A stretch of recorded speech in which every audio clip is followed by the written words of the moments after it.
Hello, happy Tuesday. Oh, I mean, like the happiest Tuesday that you can have. And you know what? Maybe it'll get better from here on out. Like, I thought that I was so nervous for yesterday. I did my acting class yesterday, which was good, which was really, really good. I also got a text message from my ex boyfriend. And the stock market went into like another day of just absolute fucking free fall. That's all good. That's all good stuff. I mean, I say good. I'm laughing to keep myself from crying. I love, um, I love that this is like maybe going to be the first time in my life that I really get into South Park. I've kind of been saving South Park. Number one, it's violent. It's a violent. There's violence in that show. It is a little bit for a desensitized audience, to be perfectly frank. You know what I mean? Yeah. It's very on brand. They're because of the way that they animate the show, because of the way that the show is put together, they're able to be like right on top of current events, and that's great. That's excellent. But it also feels like especially dystopian in a way, you know. I don't think I even need my sweater. I needed it when I was like running around the house because I don't turn the heat on in all the rooms. Oh, it's winter again. Did you not know? But I'm just sitting here now, and oh god. The nice thing about the computer is that she keeps me warm. She keeps me warm. The computer does. The warmth of the computer and the coziness of the blanket fort, and then also the like adoration of you motherfuckers. It's so fun, so nice. Somebody on Reddit posted the South Park clip of Randy and Stan. Is that Randy's kid? I'm like, there's Cartman and Kenny.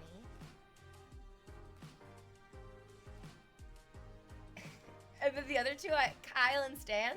Okay, maybe. And then the other ones, I'm like, and then just like two regular boys' names that are like harder to remember. Oops. Okay. I haven't gotten super duper into South Park.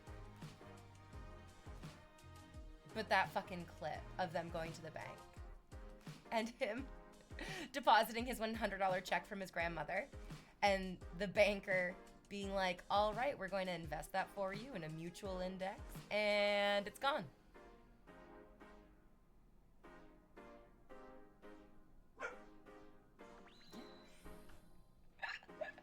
Hi, subservient. Oh, perfect. Only 8 months? Oh, that's not even a stream, baby. I can't start charging you child support yet. One more month and then you're mine, though, bitch, for 18 years.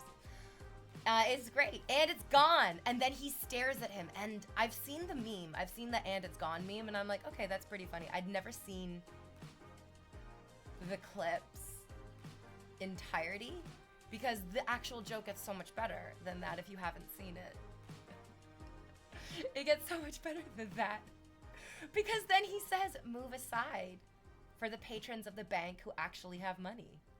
And then a little old woman comes and she goes, I'm depositing my check into my retirement savings. And he goes, oh, thanks for that, little old lady. And it's gone. Please move aside for the patrons of the bank who actually do have money. It's scary. The world at large feels really, really big and scary, which then leads me into the other more important thing, which is that my ex-boyfriend, the big Turk, texted me yesterday, and he sent me the like, hey, I would love to have you in my life text message. You know what I mean? So I cried this morning. He sent it yesterday. I'm still sort of processing it and absorbing it because I didn't yesterday. Yesterday I was a little bit like sad for the state of the entire world and the things that were happening en masse. When I went to my acting class, we talked about it a little bit. And there's like this sweet older man. I told you the like makeup of the class feels very community. Because there's like an older woman and an older man. And it's so funny, when I first walked in and they were sitting next to each other, I was like, are they husband and wife? And it's so rude. I'm just like, two people who look visually the same must be in a relationship, sexual relationship. That's very silly. It's such a fun fucking assumption that even I fall into, which makes me an ass. he was saying how, like, he checked his stocks,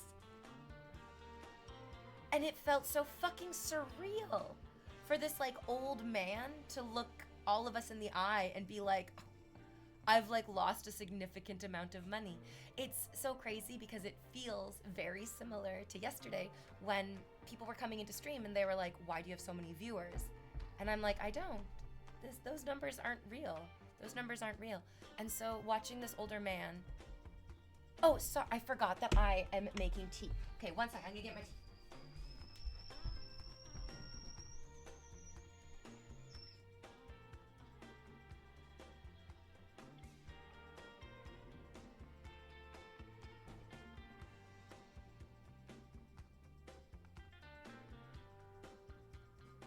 I don't want to break the glass, because that happened last time. When I poured the water in too fast, it broke the glass. So just give me a second, okay?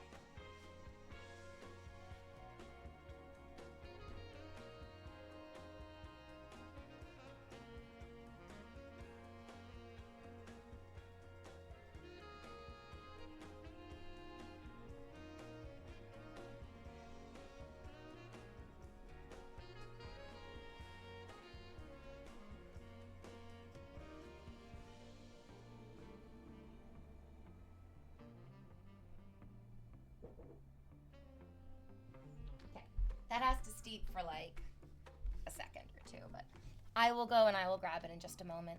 Did you hear what that was? Oh, I said that I'm always like, because I broke a glass once. I broke one of my mugs by just like throwing the hot water in sort of unceremoniously. Yeah, and so I do a lot. Yeah, it's just got to make sure that I don't break any more glasses, and I usually like empty out the tea and then I'll fill the cup with hot water so that it's warming up the glass a little bit. Anyways, don't write us, please. Please, in 5 minutes at 12:40, can you remind me to go get my tea? In 5 minutes. Okay. Just disappeared. just me running away from you, and you're like, no!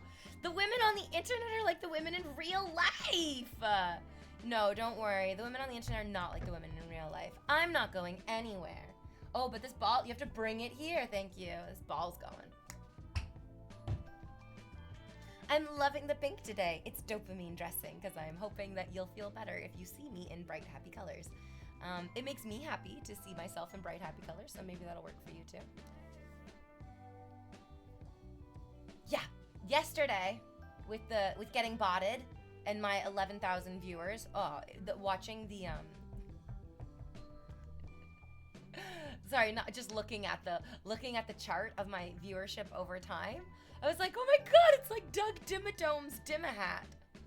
It's just like real flat and then straight up and over and then straight down and over. What does it mean? Val, if you want me to throw the ball, you have to bring it here. You have to bring it here. Good girl. You little dummard. So I yesterday was watching this older man in my class very sadly, very, very sadly just be like, my value has gone down, like through no choices of his own, through no mistakes of his own. He was like, I'm worth less money. My value is gone. It always makes me think of the music from The Prince of Egypt. When there's a line in one of my favorite songs and it says, if a man loses everything he's worth, has he truly... Oh wait, sorry, no, I'm mixing up the lyrics, my bad. I apologize, sorry. If a man lose everything he got, that's it, there we go. If a man lose everything he got, has he truly lost his worth? Or is it the beginning of a new and brighter birth? A little bit of that feels like yes and no. I feel like that sentence is more like Elon Musk would, and I think we all believe this, I feel like the best thing that could happen to Elon Musk is that he loses all of his money. And that he has a spiritual awakening outside of the material capital that he clings to so deeply. I don't know if you guys saw, but he was on Twitch the other day. He was streaming from his private jet, that's what I'm doing too, bitch. It might not. My private jet is literally so gigantic, luxurious, and his private jet looked very cramped and dark and dingy. Look at my private jet that I'm streaming from. Much better. He just... he didn't know how to turn on Do Not Disturb. He didn't know how to turn on Do Not Disturb, and then, sorry, and then even worse than that, he actually didn't have any trusted person close enough to him to actually tell him, hey, Ellen, toggle this setting. Like, just toggle this setting, and then you'll be able to actually live your fucking life on this stream for a little bit. I think that there were some people who might have been saying that, maybe, who knows? There was a lot of people who were just telling him that he was burning down the entire country and that his beautiful daughter Vivian was right about him, and then also pretending to be one of the women that he impregnated and then fucking abandoned and being like, pay me child support, which is, there it is. Joe Goggins, big Joe Goggins, for money. No, sorry, your username is just Joe Goggins 4, not for money. But you say money is value as a person owns, but not the value of the person themselves. Now, Joe, I absolutely agree. Like, I agree in a philosophical way, but in a practical way, that is not the world that we live in. In the world that we live in, you actually do need money to be an acceptable, like, person in society. And it needs to be kind of a significant amount of money, too. It can't actually just be a little bit. It feels really nasty and very gross, but it's so deeply ingrained in North American culture that, like, you can never be happy with less. You can never be happy with less. It is of, like, the utmost vital importance that if you have less, that triggers a very, very deep unhappiness inside of you.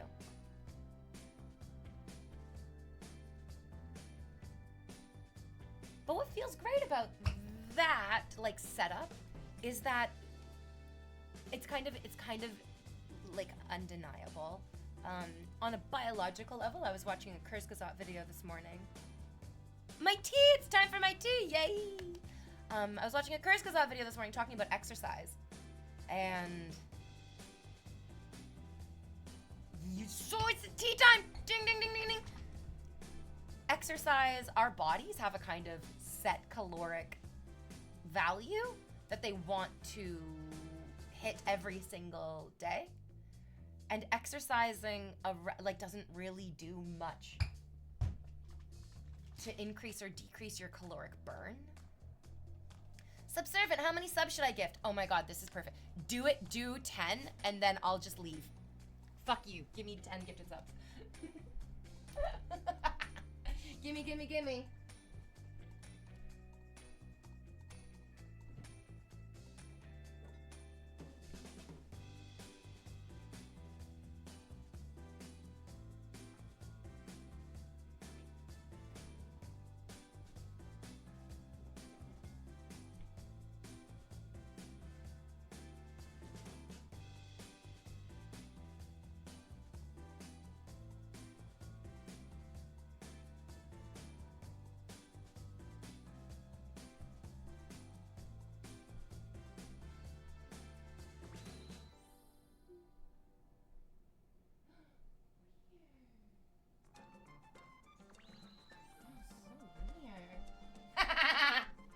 No way! Oh, you sad idiot.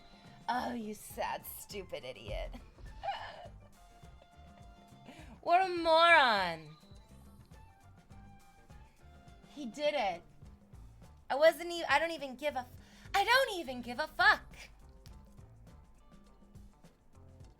Oh, you did it though. You did it, and you did it for me. It's typing so fast. It's also because the alarm went off, right? It's like, as soon as your alarm goes off, it kind of, like, pops out your higher functioning. Is talking about that in, oh, this is gonna be so hot, I'm actually gonna die. This is gonna be so hot, I will perish. Perish, I say. Oh, that's great. You're an idiot. You're stupid. Charles. Oh, sorry. Charlize. Charlize? It's the Charlize. 1992. Is that when you were born? I'm 2 years older than you. Call me mommy. Do you have a lot of losers on here? Well, one more with that question posed. I'm not nice. I'm so mean. I'm so mean. I wish I was a nice person, but I'm just not.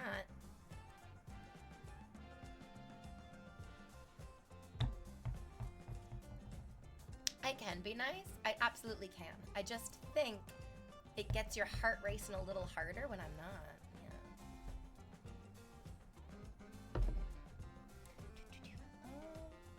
Not that I don't love the pink pillow. Just thinking it might go better over there. And then this might give me more contrast back here. I like that,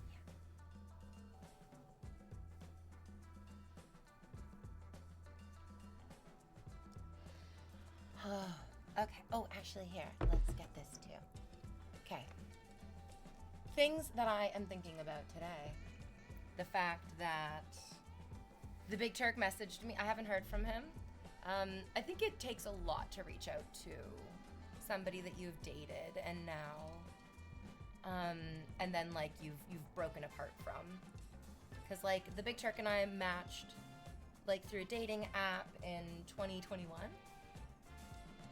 Oh, I'm feeling very generous today. Don't fucking interrupt me. That's 15 gifted subs.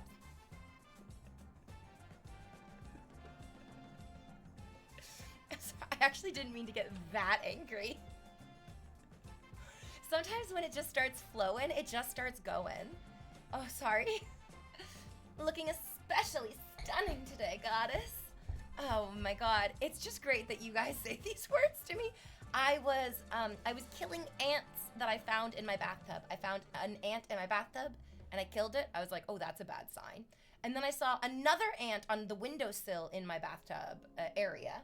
In my bathroom, and I was like, this is terrible. So I wiped everything down with vinegar and water because I googled. Well, no, sorry, I didn't actually. I used ChatGPT. Sorry for the lies. Using ChatGPT, I was able to deduce with ChatGPT's help that if you find 1 or 2 ants, especially in the springtime, they're like scout ants. They're coming out and they're looking for like a good place to find food or a good place to make a colony. And so I was like, I need to stop these motherfuckers from coming in. I think I know where they're coming from. Here's the thing. It's like a teeny tiny little crack in the windowsill. And I'm like, oh, I need to like put caulk in this to prevent it from letting these little ants find a way in. I'm so happy and I'm so lucky that I like cleaning a lot and I live very, very clean. Because if the ants had found anything, I think there would have been a lot more than just the 2 that I found. But anyways, I need to get caulking. I gotta get caulking. I need caulking. But then at the same time, I'm like, okay, I need like a dime size of caulk. Literally a dime size of caulk. I'm gonna have to buy such a big thing of caulk. I don't need that much caulk. I just need a little caulk. I don't need big caulk. I just need a little caulk. So I was wondering, shh, Joe Goggins, don't interrupt me. I'm talking about something very important. I'm wondering if I could ask my building manager for his caulk. I'm wondering if the building manager has caulk and caulk that he is like, yeah. I always say the L in caulk. You say caulk? That's not, I don't like that. That's no good. It's definitely not caulk. It's caulk. Caulk. Yes. And then I'm so I actually really love my building manager. He's like a sort of disarmingly handsome black guy about my age. Actually, maybe he's not. Sometimes black don't crack, and then you can't tell how old a black person is. There's a lot of older black men that you're like, what? Oh my God, you're in your 70s? You look like you're maybe 45. So he's, I don't know, he could be 40 or 50, but he looks like he's in his 30s like me. And I like him a lot. He's doing a great job with the building. He has like a good sense of like work-life balance because he's definitely not working too hard. But there was a day where I got to the building and there was a package by the front door kind of weirdly. And it was like a teeny tiny, like you could pick it up in the palm of your hand, like little box. And so I was like, oh, this is dangerous. This is like such a small little package and it's not like inside the building. So I should alert whoever's package this is. I'm not gonna move it or touch it or do anything with it, but I'll alert whoever it's for. It's for the building manager. And so I almost texted him, you have a tiny package.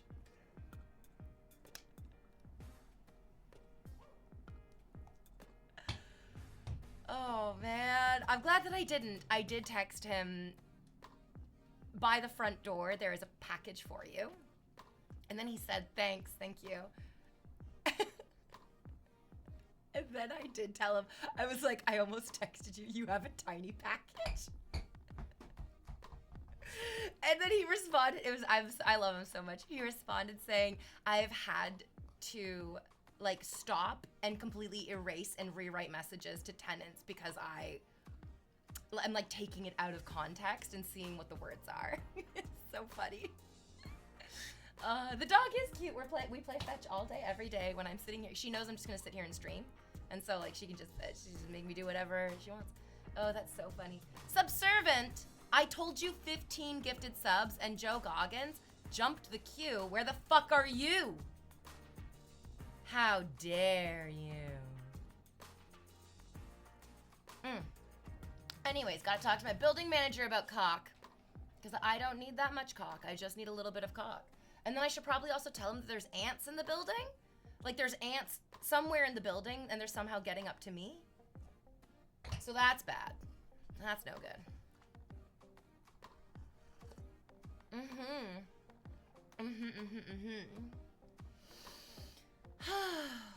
I also just think that they might be coming from outside as well. Like, they could be climbing up the side of the house and then coming in through that crack in the window. Not necessarily there's like a colony somewhere in the house that's like searching to expand. Because it's springtime, don't you know? Oh, it's springtime, don't you know? I mean, it is and it isn't. We got snow yesterday. Woke up this morning and there was like a bunch of posts on the Toronto subreddit. And a lot of these posts were talking about like slowdowns on major thoroughfares. And somebody said, watch out, the roads are like silk. And I was like, what?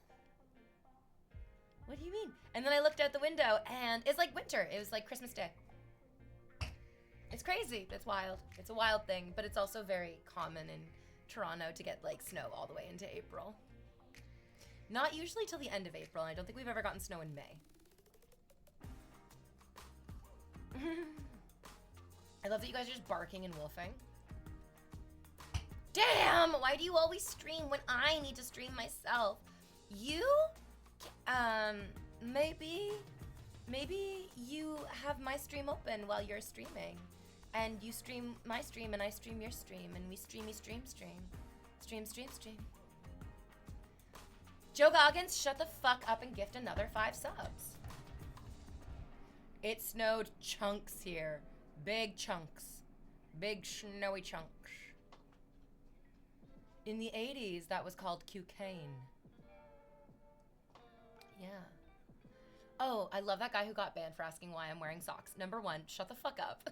It's like, why does anyone wear socks? Because they want their feet to be warm or covered.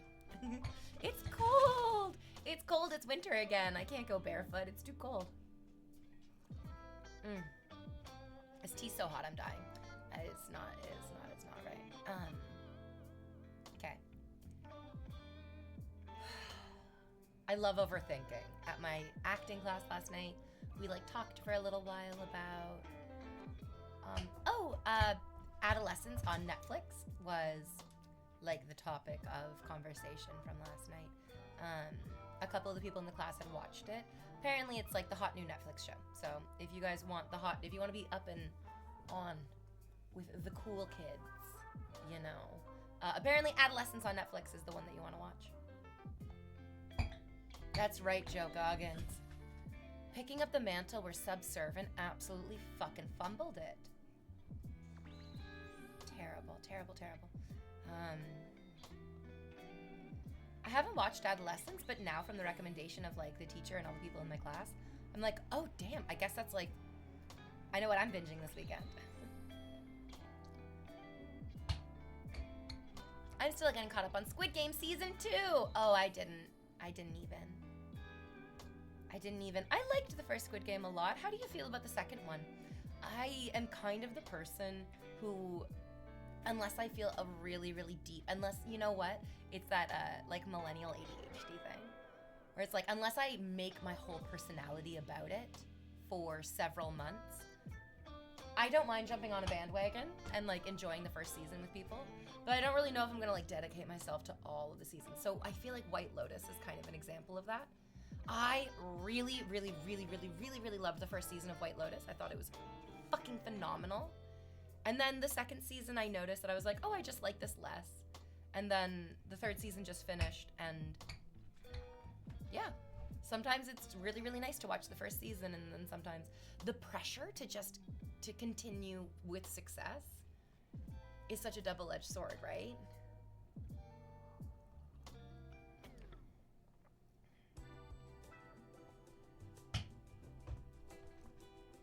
A really good show was Beauty in Black. That was epic. Oh, never even heard of it. It sounds a little bit like a porno. Is that rude of me? So far it's decent, says Ritus of Squid Game 2. I've watched 2 episodes and I'm liking the build-up, but I don't know how it will continue.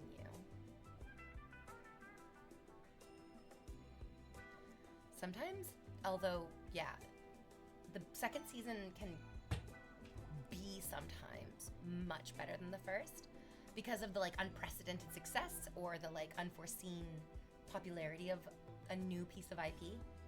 And so sometimes the second season gets even better because they like really nail their desires and they have much more budget because of the popularity. And then other times it goes in like the complete opposite direction. Yeah.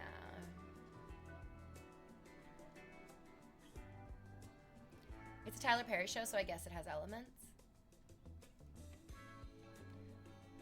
I was reading Oprah's book, What Happened to You, in conjunction, she wrote it with Dr. Bruce Perry. And they talk about a prominent black historian whose name was Tyler Perry, but instead of P-E-R-R-Y, it was P-A-R-R-Y. And for a second I got so confused, and I was like, oh my god, does Tyler Perry actually do way more than just make like a fuck ton of black media? Is he also an incredibly famous black historian? No, he just has a very similar name to a very famous black historian. And I'm just an idiot. And I am just a simple pattern recognition machine. Nothing really more. Oh my god.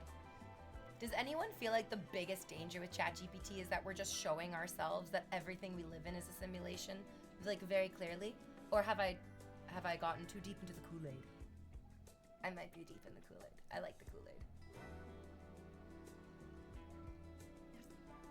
It's hard to not want to lean into conspiracy theories because the world around us feels so unnecessarily chaotic and, like, from a millennial's perspective, painful. Oh. Oh. I'm fine living in the simulation. This is the thing.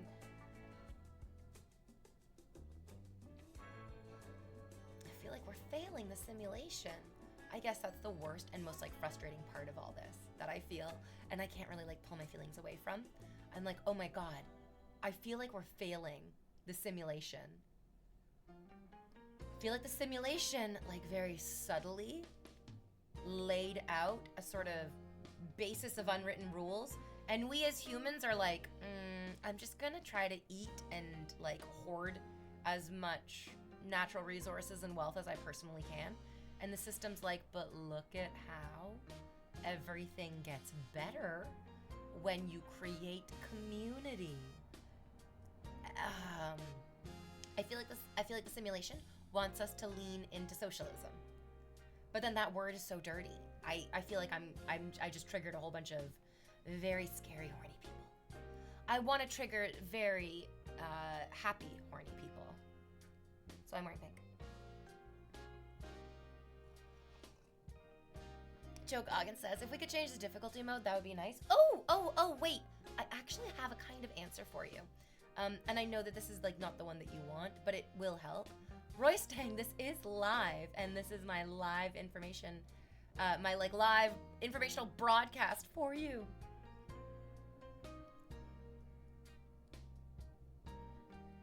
Yoga? Yoga. Like a little bit of dedicated exercise every single day. Literally, yes, my informational broadcast is that, like, truly, it's the stupidest and simplest thing. And it's just like an hour, maybe a few times a week.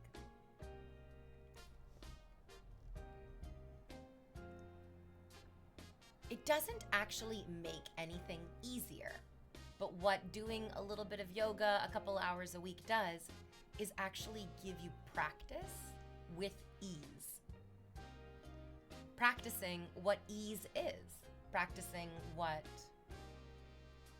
it means to try to move with ease, breathe with ease, think with ease, relax with ease. The difficulty setting is that we literally have no foundation for what easy feels like. And so creating a space where you go, I'm gonna practice what easiness feels like. In this 1 hour, I'm just gonna do an easy little yoga video. And the only thing I'm gonna focus on is doing it with the sensation that, oh, I'm going to get better and better at this because it's simple and it feels good. That's the best thing about yoga. I dated this guy who was really scary. He had sort of serial killer eyes.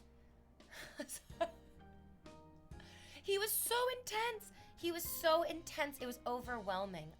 In one hand, I love it. I loved the intensity.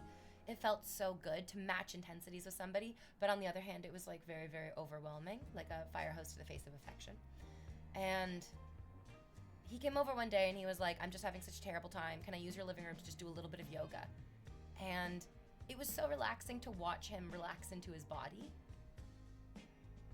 It clicked for me that I was like, oh my God, I think I've been doing yoga wrong. I've been doing a lot of like muscling and a lot of trying to hold it in the like most rigid, perfect way imaginable. And that's not really the right way of doing it. You're doing it so that you can feel the muscles tense up as you expose them to a new type of movement or a new position or activity. And then you breathe into it and you go, wow, actually that's not so hard. And that'll be easier next time too. Do you ever do yoga streams? I have. Not recently though.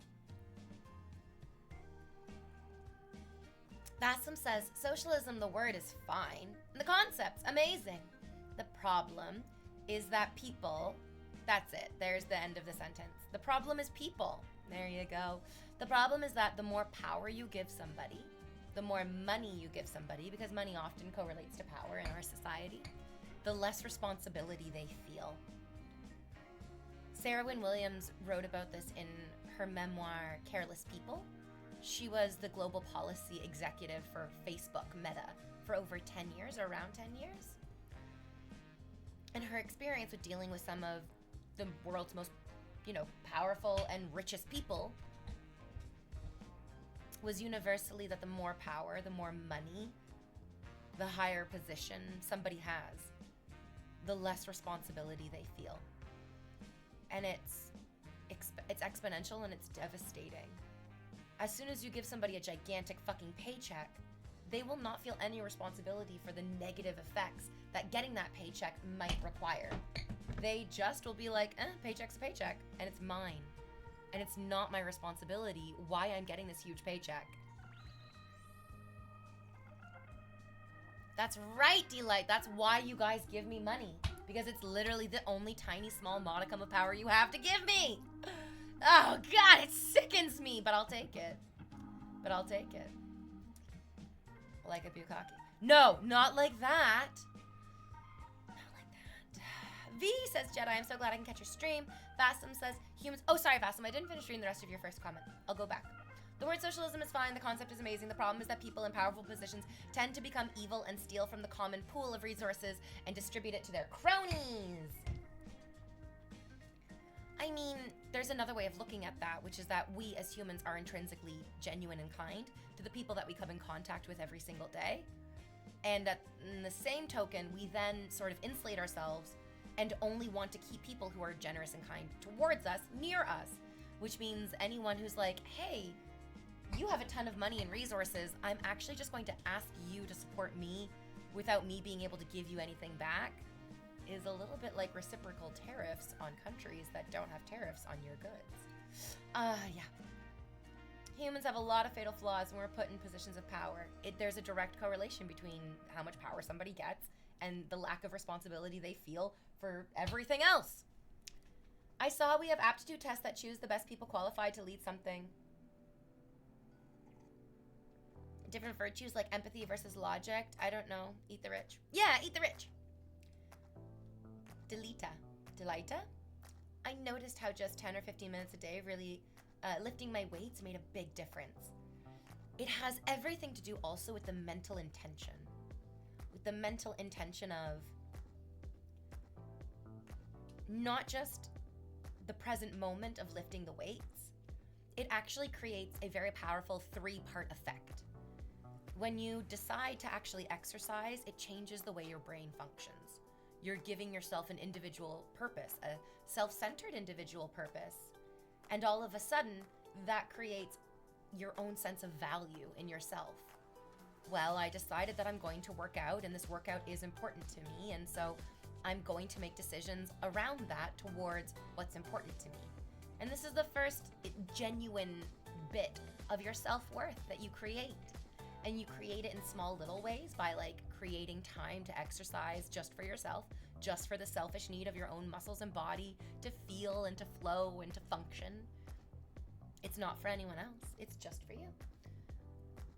And in your brain, that creates anticipation for taking care of yourself before the act. It's really good. It's actually wonderful. I really, really like the time that I have before my workout every morning. Because now that time feels extra precious. Because I'm like, oh, this is the time that I'm gonna use because I have something more important that I gotta do a little bit later.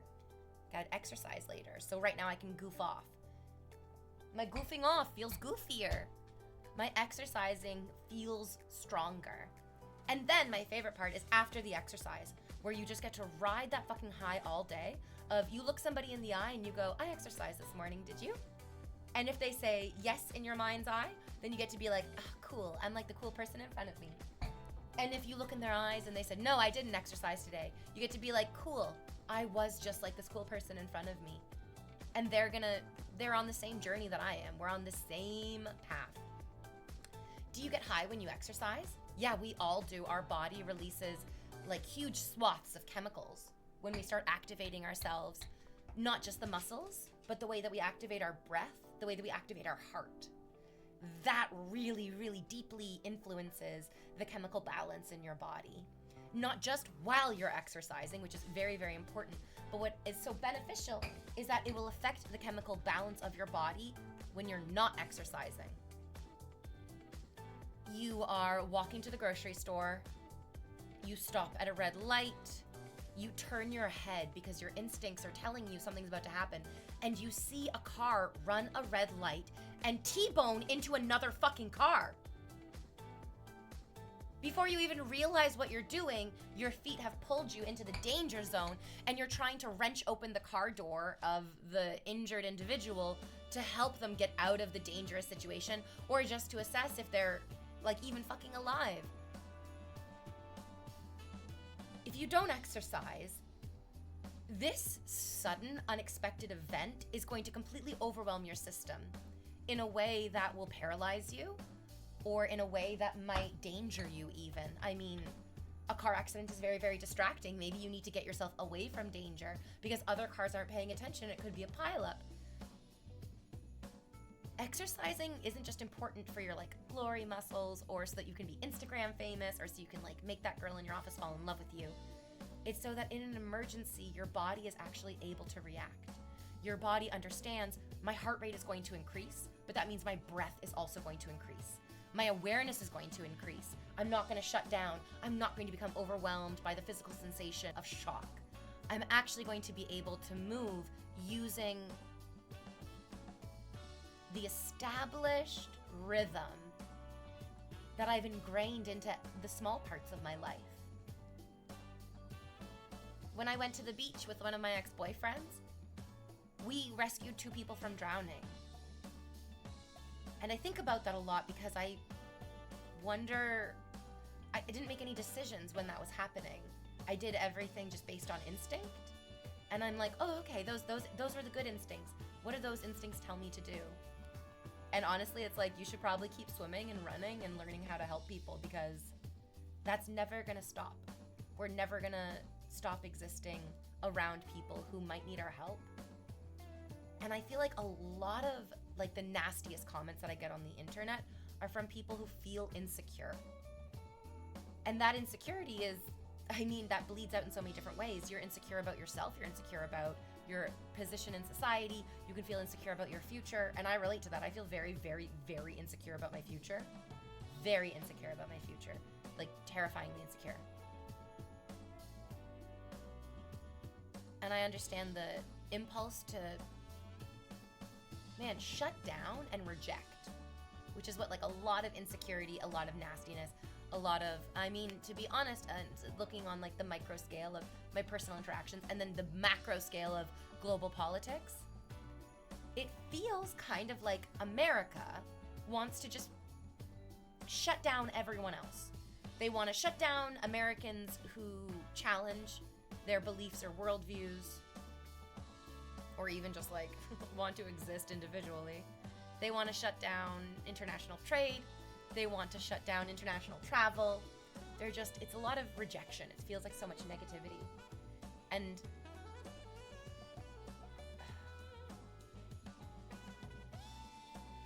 it breeds insecurity and it feeds on insecurity. But I don't think Americans need to feel insecure. They're one of the wealthiest countries of all time. They live in such a beautiful, like, environmentally varied world. Like, the continental United States is so beautiful. I miss when they were celebrating their greatness instead of behaving like this.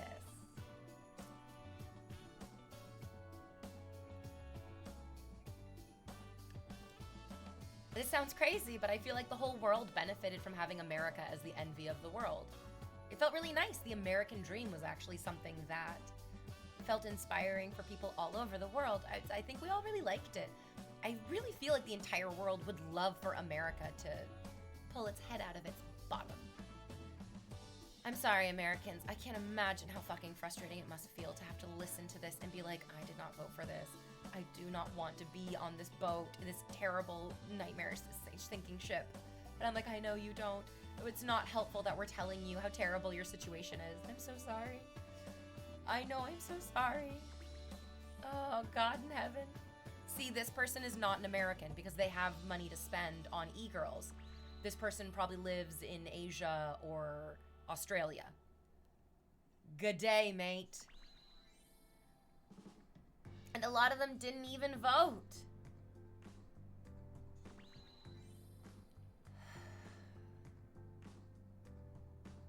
There is an undeniable distrust. There is an undefucking-niable distrust. Deep-seated distrust in government office, in the government.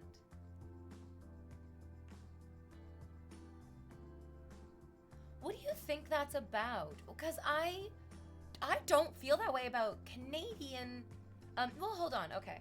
I feel like in Toronto, Ontario, which is our largest city and where I live very happily, there's corruption in our city level, like municipal, I believe is, I'm so bad, oh my God. I don't know anything. I don't know anything. I'm really trying to know things. The municipal level of government in Toronto's got some motherfucking corruption. There, I feel like there's huge chunks of taxpayers' money that is just going into the wrong pockets. That's not good.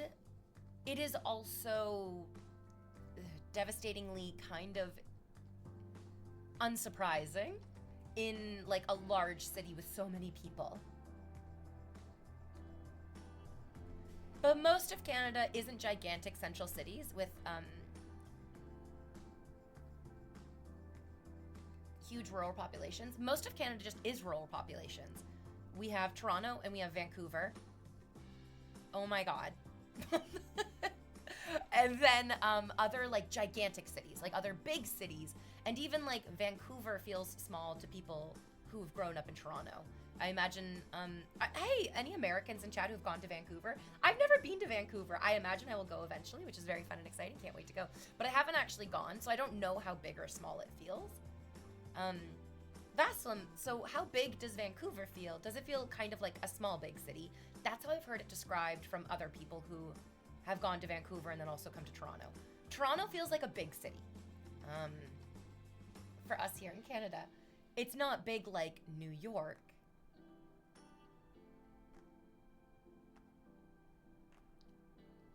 Would it be okay to say Toronto feels big like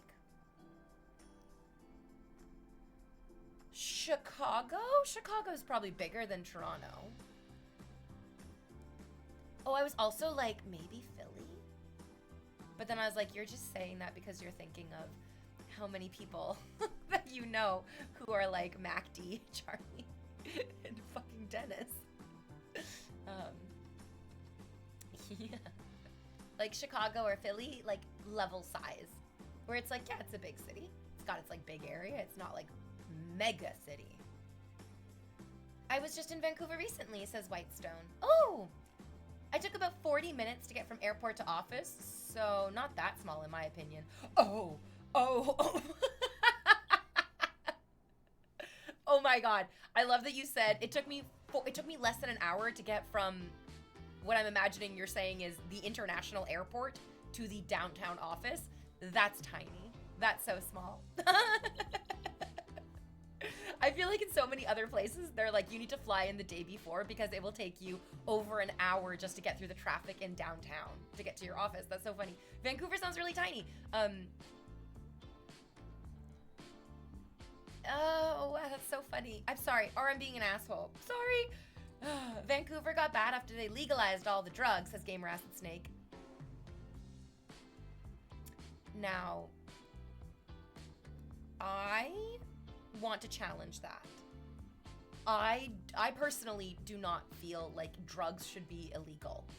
I don't think that doing drugs should get you in trouble. I think like mass producing and dealing illegal drugs should get you in trouble. That's no good. That's a capitalism advantage of sick people thing. Don't like that. But the thing is, people who are using drugs are not inherently bad people. They have had such awful things done to them in their lives that they feel dehumanized, and then it's very difficult for anyone that they come into contact with to feel like a human to them. I think it has a lot more to do with the way that we treat people than the way that they treat drugs. Brooklyn, my love, my precious, beautiful love, I love you. I'm doing boring work today. Hope you don't mind. I'll put you on stream while I work. Brooklyn, I love you so much. I when I get ready for stream every single day, I'm like, I hope Brooklyn comes in. I hope Brooklyn comes in and says hi. I love the pink. I'm dopamine dressing to try to make people happy because the stock market is crashing. It feels like Philly. The downtown is very big and vibrant. Oh, so fun. So Toronto is like a little bit like Philly. So fun. The Republican Party is full of misogynists and their sex dolls. Project Mayhem. Oh, I mean, somebody posted a bunch of Playboy bunnies at like the People's Choice Award or something from the early 2000s. And the top comment was, this is the blueprint for mega beauty standards. And yes, absolutely. Like a lot of those guys are just like, I want my women to be as thin, blonde, and like tight everything. Tight. Hi, KP. How are you doing today? It's about 1 hour from LaGuardia Airport into Manhattan in New York City. I feel like on it. Wait, all the time? That's amazing public transit. Or driving?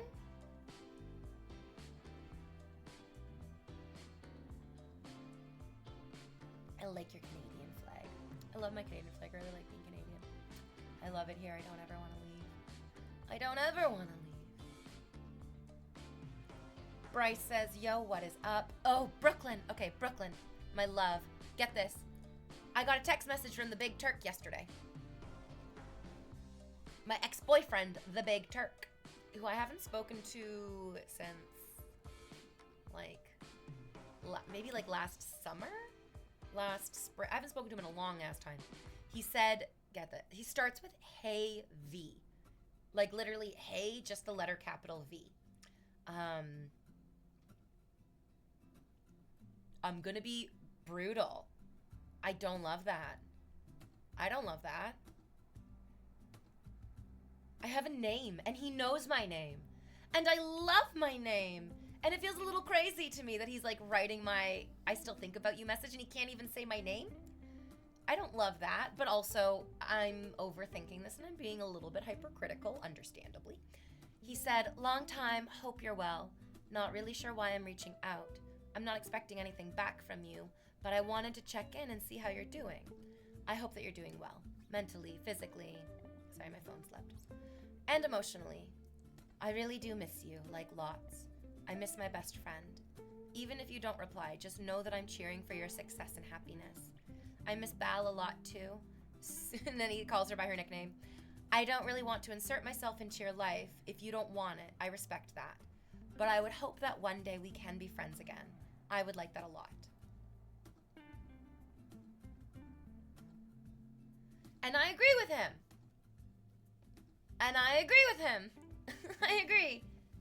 I do believe that he would really, like, enjoy being my friend and that, like, it would make him really happy and that it's what he wants. I started writing him back this morning and then I deleted it because I was like, I need to actually really think about what I want in this moment. Because there were good things in that relationship that I really, really did like. Like, we had great conversations and there was a lot of love. There really was a lot of love.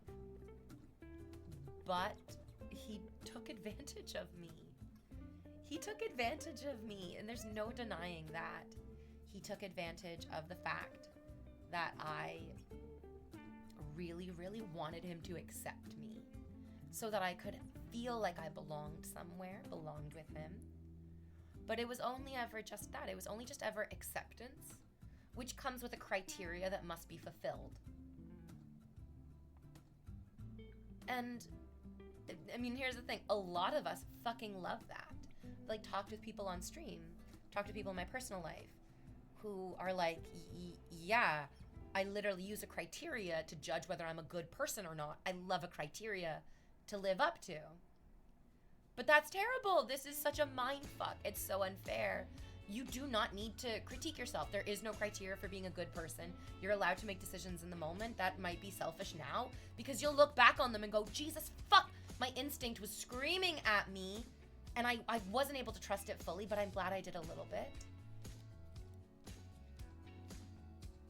Because that's the thing. I looked around at myself after that relationship with him and I realized that I was like, I have changed for the better because of this relationship.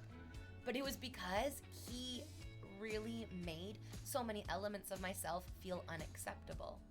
And he repeatedly told me that he would only accept me if I changed these things about myself. The things that he wanted me to change about myself were good things that were good to change. He was like, your motion sickness when we get into Ubers together or where we drive somewhere together is really detrimental. It's causing friction in our relationship. It's causing friction in the friendships that you have. And he was right. And I'm glad that I was able to get the motion sickness under control. It was really, really good that I did. But like the way that the pattern of activate, this is so important. The pattern of activation is everything. Brooklyn, have you read What Happened to You by Oprah Winfrey and Dr. Bruce Perry? I love it. I'm loving it. I'm about 120 pages into it. It's like just under 300 pages. Oprah's amazing. We were kind of too young to get into Oprah because she was definitely like targeting and the demographic was adult women when we were baby children. I love Oprah. I love Oprah. Ooh, halfway through Body Keeps the Score. Oh, how are you finding it? Do you feel like it's connecting with you, or do you feel like it's kind of a slog to get through? Or is it like stirring things up so you're like, I have to take time reading this?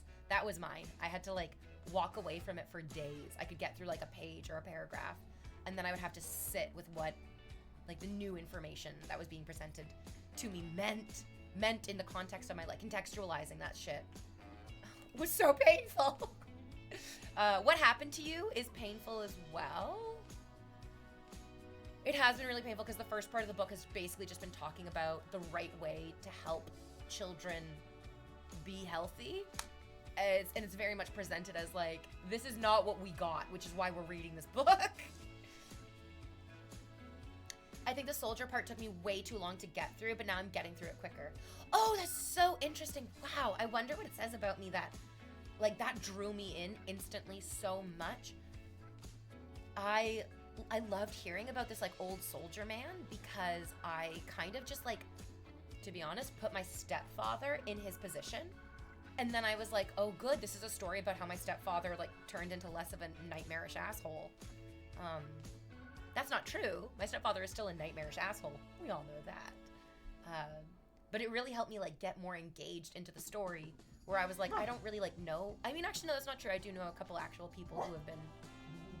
I almost called them military warriors. Military warriors. Soldiers. What conflict did he serve in The Body Keeps the Score? It was the Vietnam War, I believe. I am more into the clinical trials part. Oh, I love it. It makes me also so sad because so much of The Body Keeps the Score is just like, well, they didn't want to fund this, even though it's very important. The clinical trial part, says Brooklyn, I like that it isn't dumbing down the research part of it because a lot of books in that category aren't as like academic feeling. Oh, Brooklyn, I absolutely agree. I really, really feel like The Body Keeps the Score strikes such a beautiful, I think it's why it's so popular, a really excellent balance of narrative storytelling with scientific evidence that is so easily absorbed because of the story around it. It's why fairy tales are so fucking popular. We're trying to like teach moral stories, and the best way for people to absorb it is to give it a good story around it. I love it. It's why I kind of had to put down, I'll come back to it, but Peter Levine, I think he talks about Peter Levine quite a bit in The Body Keeps the Score. Peter Levine's book, In an Unspoken Voice, is so academic and so clinical and so honestly overwhelmingly intelligent. I'm like reading, I was trying to read it, I had to take a break from it. I was trying to read it and I was like, I'm too stupid. My eyes are just flowing over these words and I'm not absorbing them. What are you barking at? Come here, come on up. Up, over here. Come lay down over here. And shut up your face. Shut up your face. What's good, Clint? I love The Body Keeps the Score. It was such a fun, I really, really did like it. So much. And yeah, What Happened to You by Oprah. Oprah's book is so nice. Although I did get a little bit into that as well this morning where I was trying to read it and I was like, my brain is not connecting. My brain is not turning on. I feel like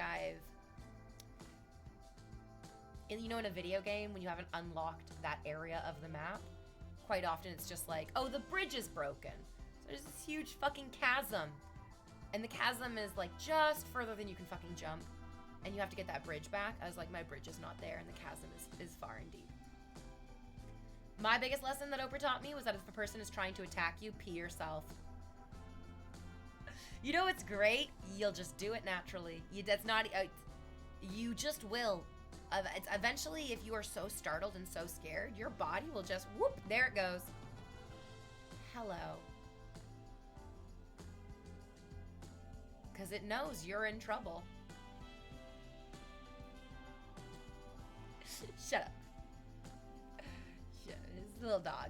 This stinky little dog. Hello, stinky dog. You need to go to the groomers. It's time for your spring groom, baby. I love Oprah. I think that's so sad we didn't get the opportunity to connect with her. That sucks. I think our generation would have really needed it because she was such, um, yeah, I think that like peeing yourself is like honestly really indicative of her entire brand because it was like, how do you deal with trauma? Oh, hi, are you coming to lay down in my lap? Okay. Like, how do you deal with trauma? How do you confront trauma in the moment and then also afterwards as well? Because she had a very traumatic life.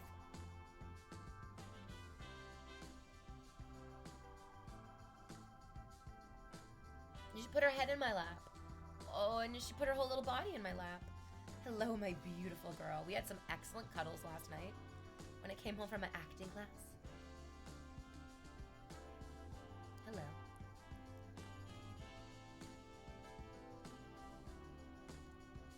Can I help you? Oh my gosh. It's never and it's always more with her. Just like I taught her. Yeah. Hey, yeah, speaking of more, where the fuck are my gifted subs, you idiots? That's right, your 401ks aren't completely depleted yet, baby. Tell me about your acting class. It's so fun. I love it. I also...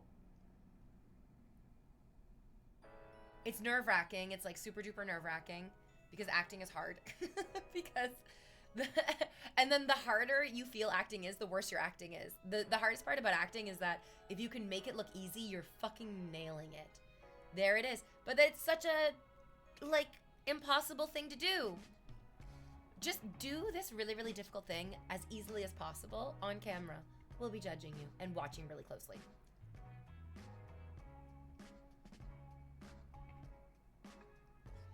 I love all the people in my class. I really love my teacher. My teacher has the same agent as our actor friend.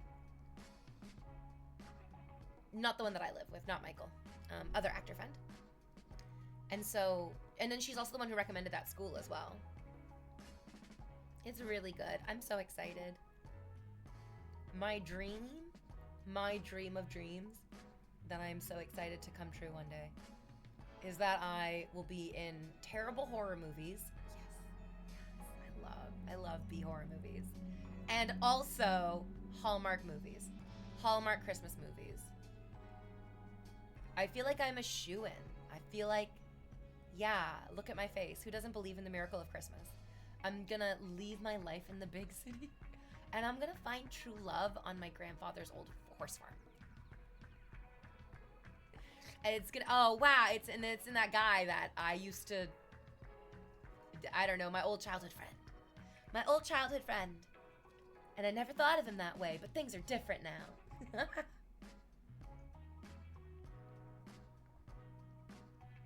When I was on my way to my acting class last night, I was thinking about how Stardew Valley violated the Geneva Convention. So funny. I love that. What a great thing. It's literally only because they had a flag. I think it's a white square flag with a red cross in the center of it. And the Geneva Convention is like, you cannot use that symbol. It is like basically a war crime to put up that symbol. And so they had to change it. It's great. I love you, Stardew Valley. Her biggest fan says, and I love you. Yeah, you do. Yeah, you do. Okay, first break of the stream. Gonna go, I don't know, take like a cute picture to post on Instagram. Oh, makes me want to play Stardew again. Brooklyn, I never stopped playing Animal Crossing. I literally never stopped playing Animal Crossing. You should come see my Animal Crossing island. It's stunningly beautiful. Actually breathtaking. I love it. It's my happy place. Okay. Oh, I guess while I'm on break, we'll be playing fetch as well. Okay. Stick around, friends. Don't go anywhere.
Okay, I posted a great picture for you.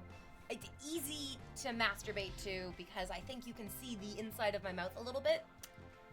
You guys like jerking off to bones, right? Like the bones of my smile, my teeth bones. There was a day when I was like posting photos and I sent one to one of my friends and I was like, I think this is the best photo of me of all time because it was mostly of my vagina and ass. And he was like, no, you can't see your smile. And he is the most like, he's my friend, obviously. But I'm not blind to what he is, which is like a very disgusting, porn-brained monster of a man. And it melted. Oh, it just really melted my fucking heart. That he was like, I jerk off to the craziest shit you ever did see on the internet. I'll do it every day again. But your smile warmed my heart. It was so exquisite. I like that so much. Makes me happy. You must have the most insane Animal Crossing island, says Brooklyn. I can't wait to whip open your Switch, start the game up. Come on over. Wait, who was this? It's Rich Forever. I know that I was putting on a very Raging Bulldozer sounding voice, but it wasn't Raging Bulldozer. It was Rich Forever. He was just like, oh, your smile. I love your smile. Aw.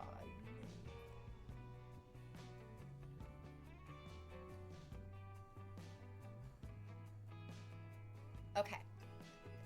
On the break, I was thinking more about how I'm going to, or if I'm going to respond to my ex-boyfriend's, like, friendship message. He's basically messaged me being like, hey, do you think we could be friends? We've been broken up for, like, well over a year. We've, like, almost been broken up for, oh, no, we dated for, like, 2 years, I'm pretty sure. So, like, we haven't been broken up for as long as we were together. We were, like, we're significantly, I've dated other people in the interim. I'm sure he's dated other people in the interim as well. The truth is, I don't want him as a friend. I always want friends. Like, I always want new people to be my friend, and I always want to keep my eye out for new potential, like, happy relationships. But the truth is, if I have this guy as a friend in my life, he is invariably going to create a bunch of really uncomfortable circumstances for me. Because I want to find my soulmate. Jazzed about the prospect. I don't think that's going to be easier to do with my ex-boyfriend in my circulation of close friends. I've gone through my time. I think it's actually a good, lovely sign when people can still have, like, kindness and happiness towards their ex-partners. There was an Am I the Asshole story on Reddit yesterday. I don't believe the veracity of this whatsoever. I don't think it's true. I think a lot of the time people write fake stories on the internet. It's shocking, I know, but I'm gonna say it to you. So this person's story on Am I the Asshole was, am I the asshole for, like, just being happy to receive a nice nostalgic present from an old friend? And this guy was like, I'm in my 30s, my wife is in her 30s, and my old friend, who I used to date, like, in my 20s or in my teens, gave me a birthday present of a VHS tape called Smooth Moves. And it was like a little time capsule VHS tape that his friend, who was a girl that he used to date, found of when they were dating, like videos of their friends at parties, videos of them slow dancing, videos of them being a couple, and then she gave it to him, like, as a gift. And this guy's wife is like, this gift is inappropriate. What the fuck? This is weird. This is super duper weird. This is one of those things that you find and you go, oh, this is like such a fun thing that I remember. And you could bring it up to him. You could be like, oh, I found this old tape. And it was crazy to look at because, like, there's all this romance stuff on over there. But to give it to him, it feels so fucking weird. It's so fucking weird. It's so fucking weird to give it to him. Yeah, it's inappropriate. Remember when we dated? Here's some videos of us dating. Also on a VHS tape, who the fuck? The most unbelievable part of the story is that they had anyone playing this VHS tape. If you gave me a VHS tape, I'd be like, okay, I need to walk over to the local Value Village to buy a VHS player. I have no technology to play this tape.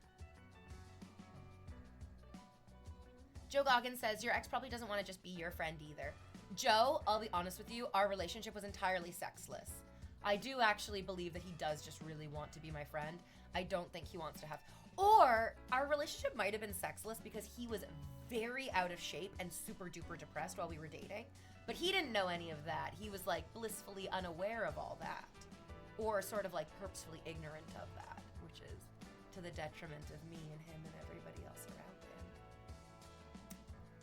Am I the asshole for being a perfect angel? I love it. I love how so many of the am I the asshole stories are like, it's either yes, you are literally being such an asshole and it's not illegal what you're doing, but it should be fucking like expulsion from society level consequences. Or people who are like, am I the asshole for getting upset that my husband punched me in the face? And it's like, what the fuck? You are just, it's just the pity party, please. Please, the pity party. It's memories. But yeah, to give it to him as a gift for his birthday totally doesn't suggest any devious undertones. Such a weird present. Not a birthday present, especially. My husband made me sleep outside for not taking the trash out. Am I the asshole? There was one that was posted this morning, and this woman's like, am I the asshole for not buying cucumbers? And like, this woman's like, I do all the housework. I take care of the kids because I also have cancer. And I do all the grocery shopping, and my husband works like a regular 40-hour work week, but then just has like another side hustle of full-time abusing me. And she's like, am I the asshole for not buying cucumbers? By the way, the store was out of cucumbers. There was no cucumbers. My husband has never bought his own cucumbers. And I have cancer. It's just, I get it, actually. You know what? The reality is a person who is in that scenario literally does not, and Brooklyn, they talk about this in The Body Keeps the Score, they literally don't have access to the parts of your brain that allow you to contextualize and recognize the situation that you're in. This woman is probably, if she's real, is probably just so in survival mode. She's like, I know that something feels so fucking wrong, but I can't figure out what it is that's wrong.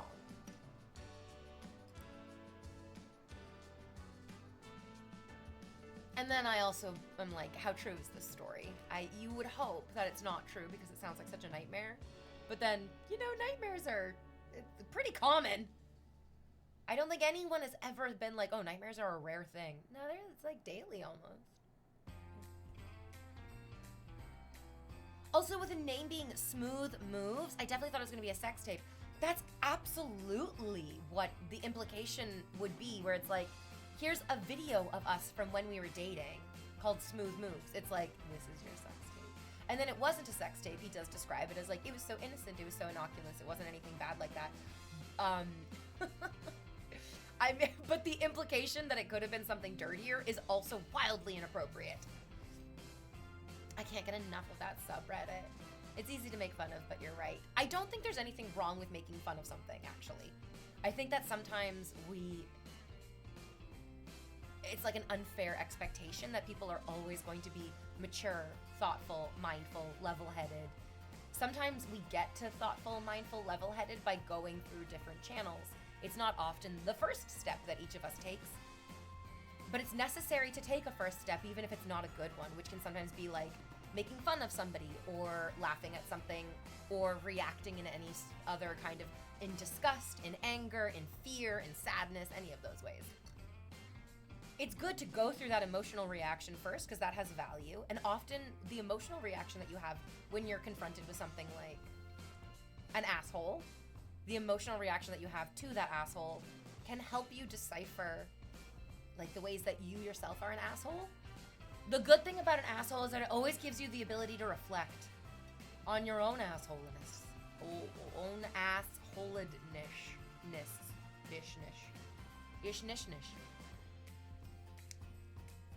People get gaslit, and then they gaslight themselves into thinking that things are normal when it comes to people they love. It's a type of betrayal blindness. Betrayal blindness is the reason that, like, Chris Brown is still a popular artist. Didn't he just get nominated? Did he just win a Grammy or nominated for a Grammy? A Grammy. Pardon me. Betrayal blindness. The reality is, keeping in context all of the awful things that were done to us in our lives is excruciating, painful. It's a nightmare. We just don't want that. And so we gaslight ourselves in becoming blind to the betrayals that we've experienced. And it's like a protective factor of our brains that we look back into the past with fondness and happiness. It's a good thing to look back on the past and be like, oh, nostalgia, hello. Hello, old friend nostalgia, so familiar and cozy. Come here, my dear. And that's good. But it doesn't mean that it's the best thing in every situation. We can't remain blind to those betrayals. It's so hard. It feels really mean to be like, I remember all the ways that you hurt me, and I'm not going to forget the ways that you hurt me, just because I can also remember all the ways that you loved me. They don't cancel each other out. I feel like maybe you guys were sort of raised this way as well, where it's like, Brooklyn and I did this too, so unhealthy, so crazy unhealthy, but we thought we were really onto something. We would create a pros and cons list for dating somebody. The reality is, if you have any cons for dating somebody, do not date them. It doesn't matter if it's one thing, two thing, an equal number of things. You can find a ton of pros for dating somebody, but that's probably just because you yourself are a nice person to date and you're bringing nice things to the table. It is not necessarily an accurate evaluation of why that person deserves to be in a relationship with you. Yes, the pros and cons list is just no pros and cons. There is no cake big enough that the Big Turk could bake for me that would be able to undo the fact that he looked at, oh no, did we just get fucking botted again? Oh, no, wait. No, that's not what Dashing's reacting to. Never mind. It's Stardew Valley. Dashing's reacting to something else. I got scared. I'm like, no more bots! No more bots! Yeah, it's when I was dating the Big Turk, I got into bed naked with him. And it was humiliating. It was so humiliating. It was difficult for me in my mind to, first of all, accept that I was going to make such a huge emotional bid, and then to physically undress myself in front of him to literally make myself as vulnerable as fucking possible. And then to get into bed and for him just to be like, you're gonna be cold tonight. Like, there is no cake big enough that he can bake me that will undo the pain and the betrayal of that moment. That was a betrayal. He betrayed me. He betrayed me because it was an inconvenience to make love to me, because he had so many body image issues. He didn't find himself sexy at all, and that really killed any potential of sexual chemistry between us. And so what I'm worried about is that he's been exercising for the past year, and he might have like a really excellent amount of body confidence, and that is going to trick me into thinking that he's different and that it will be different because he's different. And the truth is, nobody's that fucking different. Nobody's that fucking different. He also had his chance. I gave him years of my life. I already gave him years of my life. I think it's okay if I don't give him any more years of my life. I really want to just give him a thumbs up. I just want to like do the thumbs up reaction on his message. It's so rude. I'm not going to do that. I'm probably just not going to say anything. He did write pretty extensively that he was like, I don't expect an answer. I understand if you never respond to this. So like, he's prepared for that eventuality, and that's within, I don't need to worry. I'm grateful that he said that as well, because I think he might know me well enough still to know that I would really worry. Like really, really worry about it. Or just like send a request to play pool. What? I don't get that one, right?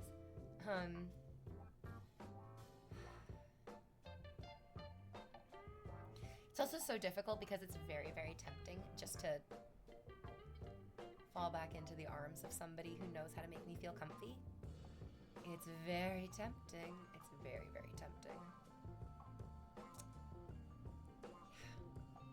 What does send him a request to play pool mean? 99% of men, says Owl Game Sharder? Sharder. 99% of men in that scenario would act differently.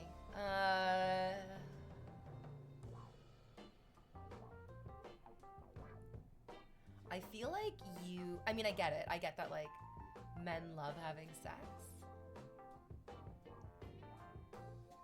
I also think that there's like tons of really, really good legitimate reasons for somebody not to want to have sex as well. Yeah. I think 99% of men at any time in their lives would be like, yeah, this is a bad time for sex. I hope, at least. I think a lot of men are really terribly characterized as like only thinking about sex all the time. I feel like that's a very loud minority of men. I think people like love sex, we love food, we love money, we love sports, we love art. I think we all can like love it to intense and inspirational extremes. But I don't think that is representative of the average experience. It's why those experiences are so well known, is because they're not average. There was a thing going on a while back to reply to big emotional paragraphs with a video game request to play pool. I know it's a dumb joke. Oh? Yeah, I get that. Okay. Yeah. I think it's interesting that you didn't even like that meme and then you brought it up and then you used it. Isn't that... I was thinking about, we were talking the other day about French manicures on toes. Pedicure, pardon me. French pedicure. And I used to fucking hate a French pedicure. I used to think it was so gross. And so, like, it was like, oh, it's the dumbest way to get your nails done. And now it's my favorite thing and I love it. It's like... I've never played Fortnite, but I kind of hate it. And now I'm like, maybe I love Fortnite. Maybe we've never hated anything ever. Maybe we just love all the things that make... And maybe our love makes us insecure. And we're like, oh, I don't want to like this. What's a French pedicure? You can Google that, my dear. Go Google it. It's the same thing as a French manicure, but it's on your feet. Because... feet is ped. Feet is ped. Says Mazda. I never thought of that. This is something that was mostly explained to me into like why there's like such a crazy amount of violence towards women. When we have a large emotional reaction or a large arousal. And like arousal is often used to describe sex, but if you do any like reading about neuroplasticity, neurobiology, like Brooklyn's doing and like I like to do recently, arousal is just the state of activation. And yeah, sometimes men are activated by women and it can be a sexual thing. Sometimes it can be they're aroused, they're activated because they feel threatened. And a lot of people, if they have a feeling that they cannot logically work through, like why would a man feel threatened in front of a woman, doesn't make a ton of fucking sense. Not really. And so then you default into how do I deal with things that don't make sense?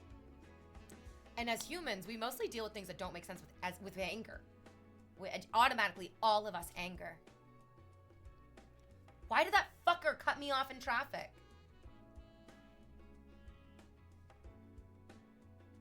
What the fuck is wrong with my upstairs neighbors making so much noise all hours of the day? It's just anything that we don't have a clear picture of, we can't rationalize, it makes us angry. And then this is also why, oh, Brooklyn, how did you love ContraPoint's conspiracy video? I was talking about that a lot earlier today too. I thought it was so wonderful and just so pertinent because, so how do we deal with things that are unknowable to us? We can't just be angry all the fucking time.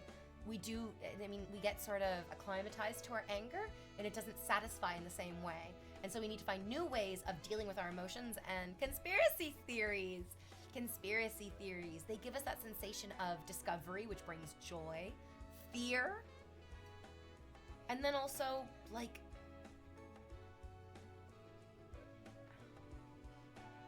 is pride an emotion or is pride a sin only? Pride. I'm making myself a drink. Bassam says he cut you off because he's driving a BMW. In Trona, they're usually cutting you off. This is so crazy to say. They're in a Volkswagen. Before I started driving in Toronto, my university boyfriend had a car. And I was like, who are the worst drivers on the road? Like when you're driving, like what car is the worst? He was like, it's Volkswagens in Toronto. Volkswagens. And I was like, no. And then, you guys, I started driving in Toronto, and I was like, you see a Volkswagen logo anywhere near you in Toronto, and you're like, this motherfucker's gonna either slam on the brakes out of nowhere, or just blast past me like he's driving to his own fucking award ceremony. Oh no, for being an asshole. Making myself a drink. I know why men feel threatened by women. Men seek validation from the opposite sex and they get shut down, embarrassed, and then that triggers anger.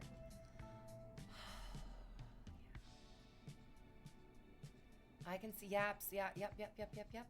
You guys, one of the dudes from my acting class dropped out.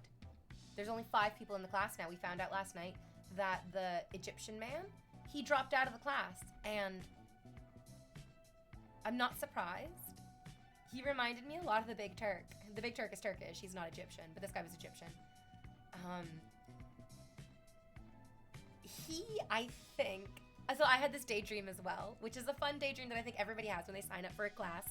You have the daydream that you sign up for the class, you go in on the first day, and you nail it so hard, the teacher says, wow, you should be teaching this class. You don't even need to take this class. Here's your golden ticket to your dream come true. 100% of us have this daydream. It's called the healing fantasy. And all of us have a healing fantasy that we are not just recognized, not just accepted, not just exceptional, but that we are given access to our ultimate belonging in society. Yes, our ultimate belonging in society. And we all have this, each and every single one of us has this dream, this healing fantasy where we arrive at the happiness that we've always dreamed of. And what's so excellent is that this dream is beautiful. This is an excellent dream. We should all have this dream. I had this dream. I was so excited for my first acting class. And then I was like, oh, acting's hard. I forgot that even if you do have a huge well of natural talent for acting, for any art form, it does not mean that you are automatically going to be expertise in your practice of your talent. Yeah. It sucks. It's so crazy. It really is like having oil. It's like, good, you have oil, but can you actually access it? Can you actually get the oil out of the ground? Or do you just have an untapped well? And tapping the well is a very messy and bizarre. You look at the stuff that you get as you tap that value inside yourself, and you go, what a fucking mess. So the Egyptian man, he dropped out of the class. I think that he had the daydream that he was really gonna fucking nail it. And I'm not saying that because I think there's anything wrong with having this daydream. I'm saying it because when I watched him act, I got the sense that he really felt like he was nailing it. Because I really felt like he was nailing it. I really felt like he was doing good things. He wasn't a perfect actor. He wasn't like blowing us away with like the multiple techniques. He wasn't seamlessly moving from one tactic to another. But he was really feeling his character, which is the huge natural well of talent. It was there. It was really, really, really there. But the class is practicing accessing it, and that doesn't feel good. The practice doesn't feel good. It's like that monologue from Rick and Morty about how therapy, how maintenance, how practice isn't so exciting that you could die. It's not so glamorous that people will fawn to recognize you. It's just practice. It's just the work. And no one's gonna pat you on the cock for it. But that doesn't mean it's not worth doing. Doesn't mean that you don't get to pat yourself on the cock for doing the work. You absolutely do. That's what makes it the most worth it as well. Trana. It's how you pronounce it. No one has time for extra consonants. Pride is also an emotion. As a millennial woman, I feel like I've been like really, I'm using the word like quite often, pardon me. As a millennial woman, I feel that any expression of pride or any genuine feeling of pride is so sinful. I'm like such a bad girl for having any pride in myself whatsoever. Even though that that prideful confidence is a necessary facet in moving through life. Like, you just need to feel confident about yourself moving through life.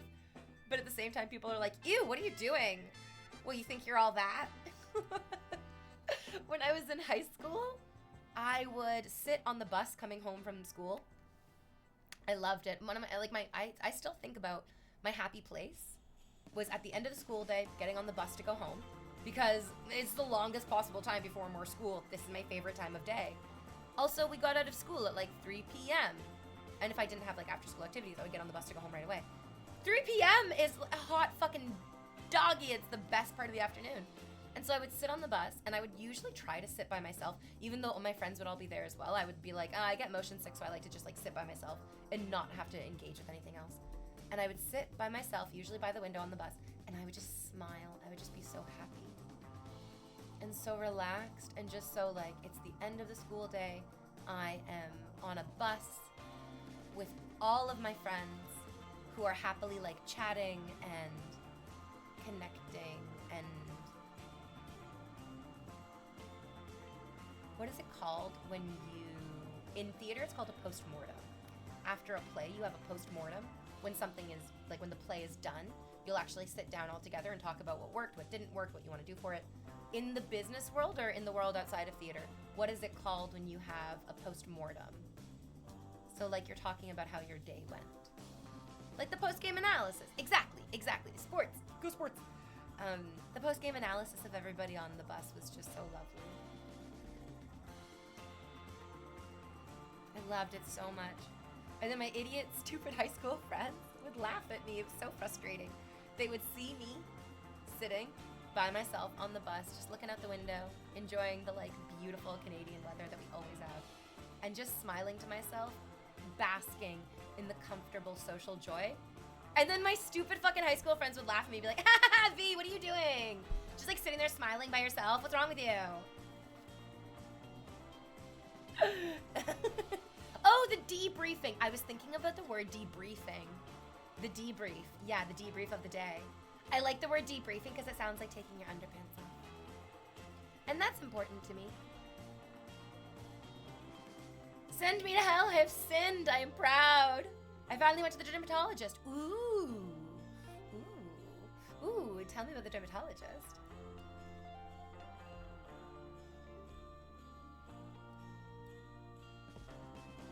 I think this month, I know that I'm like so late into the month. It's already the 8th of April and I haven't set my intention for the month yet. We're already a week into April and I haven't even set my intention for the month. I think my intention for the month of April, like as I do have like my regular intentions, which is like, oh shit, Brooklyn, I need to plan my birthday party. Do you want to come into the city for my birthday party? Do you want to tell me a day that's good for you to come into the city and you and me, an actor friend, can celebrate my birthday? Yay! I also just want to sit down and catch up with you. Yeah. Okay. Birthday. So fun.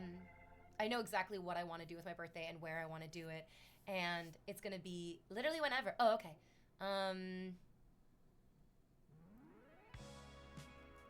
Let's go. We should like make it fun. We should do like a Saturday night or a Friday night or something. And we can do it before or after. Anyways.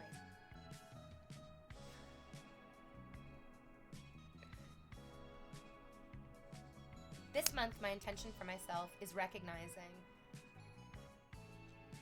what is acceptance and what is belonging. Because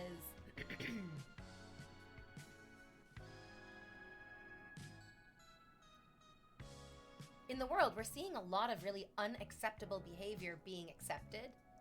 And each and every one of us knows that none of that belongs in our world. I really feel like it's not going to be easier for us to undo this unacceptable behavior until we have an excellent, established understanding of what actual belonging is. It's really, really hard to fight a negative. It's already so fucking negative. How do you fight a negative? It's not so hard to work towards a positive. It's actually a lot easier to work towards a positive than try to fight a negative. So yeah, really establishing like what is belonging? What does belonging truly mean to me? Oh, so scary. And then how do I extend belonging to the people around me?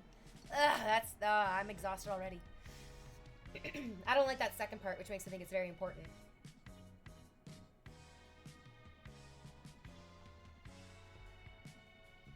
Yeah, that was a sex thing, right? Pardon me. That was a sex thing, right?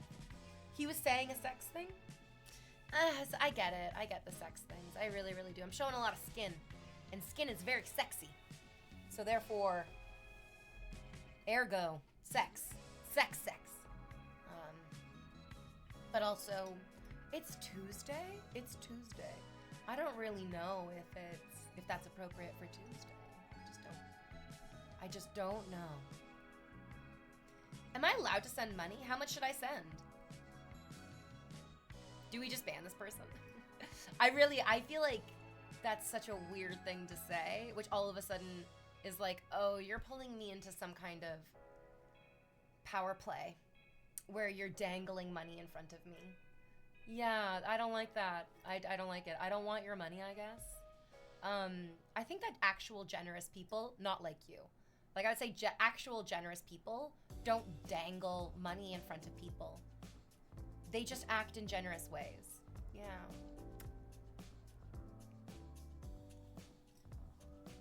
And this is like almost always the truth. I feel like the percentage of people who say, how much should I send, and actually send is almost 0%. And the percentage of people who send money to Twitch streamers who don't say, how much should I send, is like closer to 100%.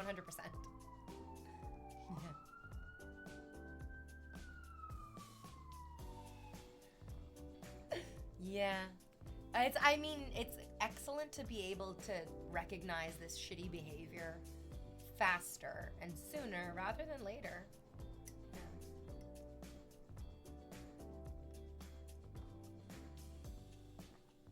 Citizen Bystander says, they're not demeaning and patronizing with it. Pardon? Wait, what was our response to? I'm not connecting it. Yeah, way to lie, as if this isn't the first time we can see. I think it's cute and funny that people are like, there's no record of my lies. But on the internet, there almost always is, actually. It almost always is the record of the lies on the internet. Vescalor, you love to see it. You love to see it.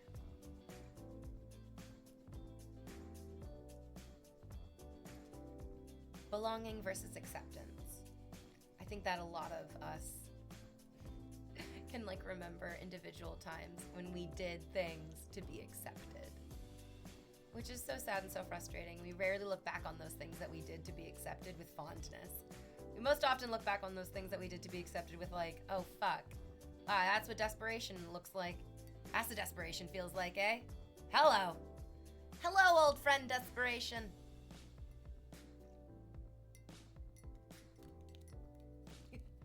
The last time they were here, they were also being annoying about wanting to send money. This is the thing. It happens all the time. I get literally hundreds of DMs from people who just want to dangle money. And I mostly just feel bad for other women who get their hopes up when they get those messages. Because I remember when I thought like, oh my God, this is so exciting. Somebody actually like wants to support me. This feels so wonderful. That's not what they're doing. People who want to support you are going to, do that on their own. Absolutely. They're not going to...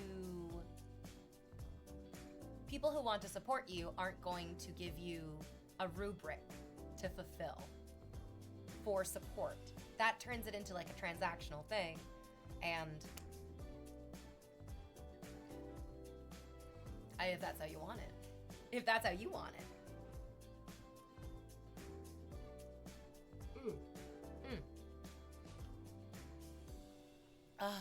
Stay hydrated, homies. Stay hydrated. It's the best thing for you. The other morning, I was like, oh my God, I have depression. I feel so sad. The world is so terrible. And then I chugged a bunch of water and I felt my entire body kind of relax with moisture, with rich, moist, fulfilling feelings. And I was like, oh no, I'm not depressed. I'm actually just super duper dehydrated. Oops. They just want attention with those messages. Yeah, they do. And that's okay. I don't think there's anything wrong with wanting attention. I think it's absolutely human to want attention. We all want attention. And we all want attention from people that we assign value to. But dangling money in front of people, let's not do that. Let's just never do that. I'm also just very, very into banning people who come in and just behave like that. And I think that's valuable. I think I used to interact with those people and I would be like, oh, yay, do this. Oh, yay, do that. And then nothing happens and you're like, oh, well, now I feel like an asshole. Oh, well, now I feel like an asshole. I guess because it's a little bit like an emotional bid. I guess why it feels so shitty for people to come into stream or like slide into DMs with like, how much can I give you? How do I support you financially? How do I do this? Is that they are asking you to be vulnerable with them. Tell me what you need. Tell me what you want. Expose what you are lacking to me. I want you to be vulnerable to me. I want you to come to me for something that you don't have. And that's so human. Each and every one of us wants to manufacture that power ourselves because nobody in society gives it to us. It's so rare to have that.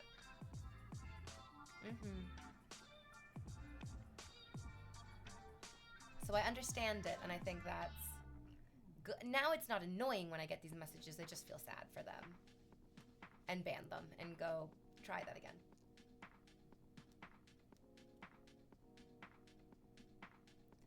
Yeah.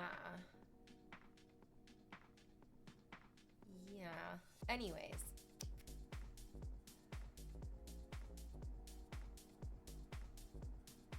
We just do the best we can every single day. Unlike this guy in chat who's like, ooh, let me just talk about your socks for a second. That's annoying in a way that I'm like, can we ban him too? Please. I didn't watch the recent season of White Lotus, but I did see that like so many of the breakout stars of the show are doing tons of interviews and getting lots of publicity. And Amy Lou Wood, I always want to call her Amy Lou Woodhouse. I don't know why that is. That's not her name though. Her name is Amy Lou Wood. Was like, can we please all stop talking about my teeth? Please, like, can we please just talk about literally anything other than my teeth? And I absolutely get exactly how she feels, because when you are on the receiving end of a limitless, like a huge limitless sea of people who are fixated on one part of you, it becomes intolerable. Because the expectation is that you have tolerance for an infinite amount of other people's intolerance, right? Or other people's shortcoming. Which is that they just want to focus on a single part of you, which nobody is comfortable or happy with.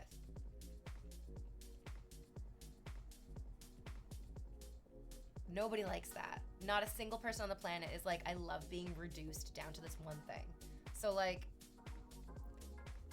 anyone who's just like, I need to talk about your socks, I need to talk about your feet, is just like, okay, goodbye. Okay, goodbye. That's done now.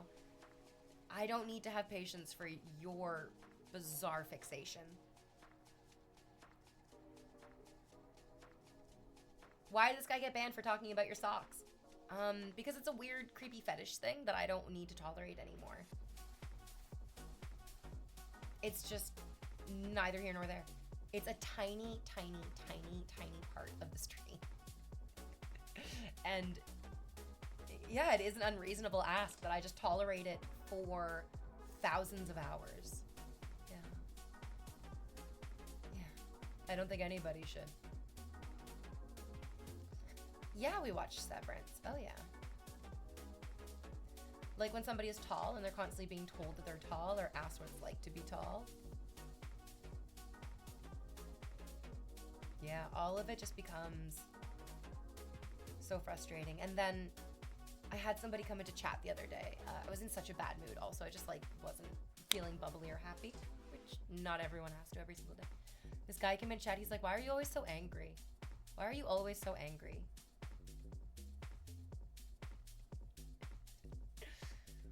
Oh.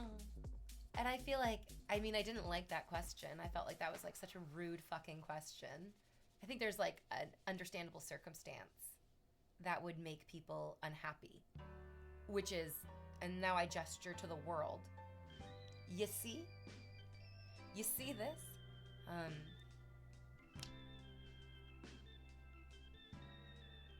How could anyone not be unhappy?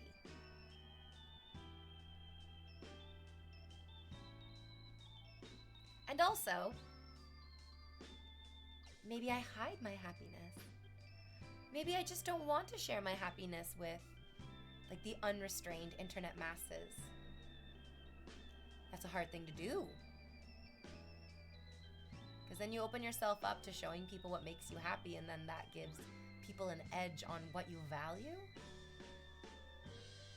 And that's terrible. So many nasty people would love to use that as a negative advantage. Oh, yeah. I mean, that too, right, as well. I feel like a lot of people who ask you, like, why are you so angry? They don't really get if someone is actually angry. That's the other thing, too. Why are you so angry? Dude, I'm literally just sitting here. I am on my ass, feet up, comfy clothes on. I'm actually just sitting here. Do you think this is what rage looks like? Do you think this is what this is what unrestrained rage looks like? It's just sitting here, so angry. Usually people move around a little bit more when they're angry from my perspective, but right, I think you're right that a lot of people are just maybe so disconnected from their own feelings that they can't understand other people's feelings. It's kind of an oversimplification, but how else do you like understand it?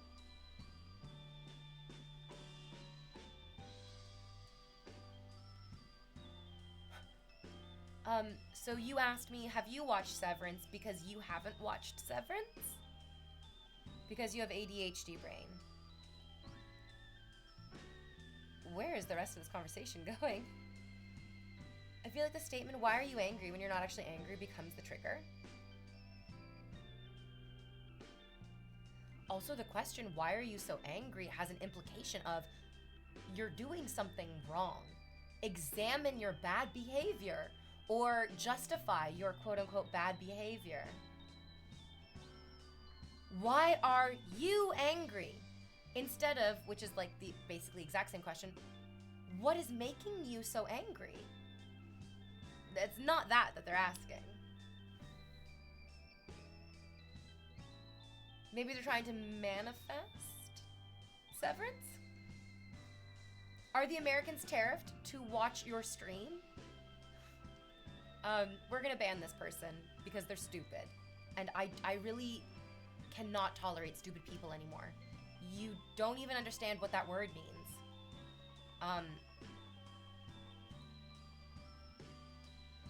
Moving on. Moving on before our collective IQ is more negatively affected by that fucking moron. Another way to get your attention is to try to trigger... Oh, sorry, hold on. A big response. Sorry, my mouse is in the way and it's covering up some of your comments. Oh, that did make me laugh, though.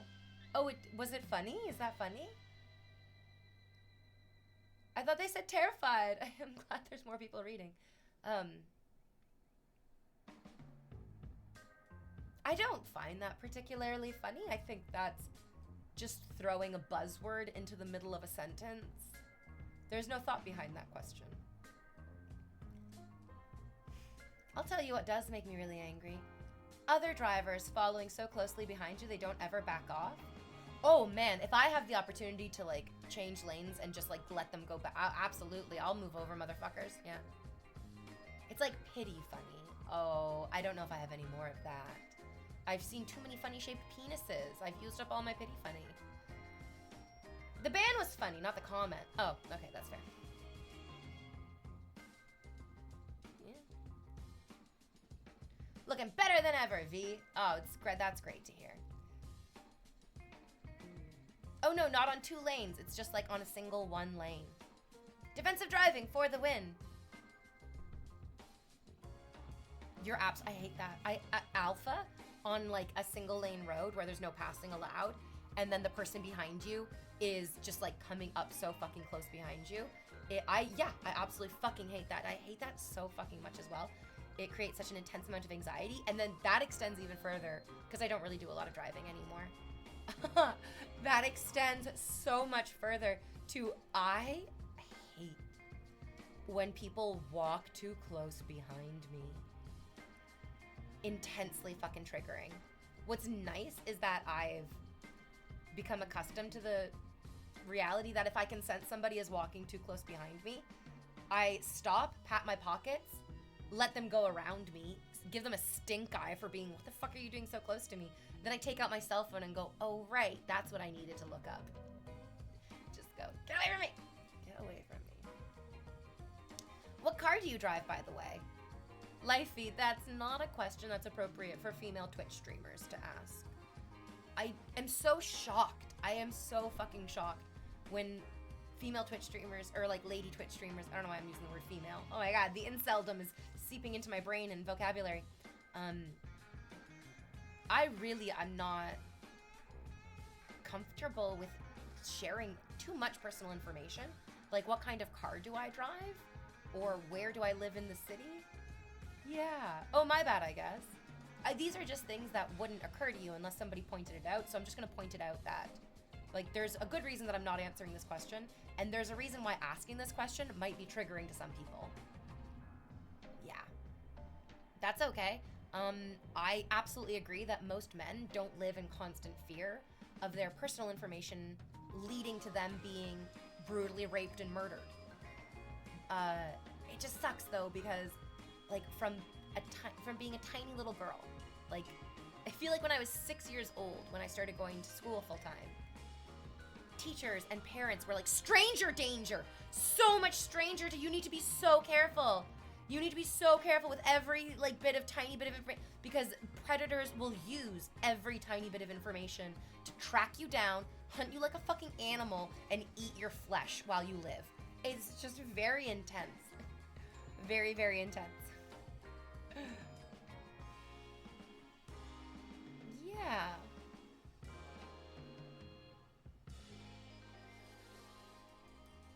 It's worse for Twitch streamers than just like an average girl as well. Lots of streamers get like swatted or stalked. I'm also thinking that like my channel got botted yesterday. I don't know if that was a coincidence. The day before I had posted a like political statement on my Instagram. Like on Sunday, I posted that I was part of the Hands Off march that happened all over North America. And then on Monday, my channel got botted. And I was like, I wonder if there's a correlation and a causation there. I wonder if somebody on my Instagram was like, oh, she made a political statement, I'm gonna bot her channel for whatever reason, who knows? But then also I'm like, the chances of those two things being connected are also very, very slim as well. I don't think that there's like a direct link between the two. But it's difficult when you're a person on the internet.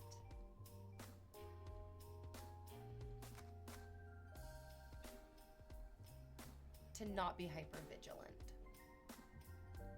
What happens when you're botted? Oh, Brooklyn, yesterday my view count said that there was 11,000 people watching me. And so people were coming into the stream being like, why do you have 11,000 viewers? How do you have 11,000 viewers? Oh my, sorry, yeah, 11,000, like so, like way, like an insane amount of fucking viewers. None of them were real. It wasn't, like that wasn't real. There weren't 11,000 people watching me.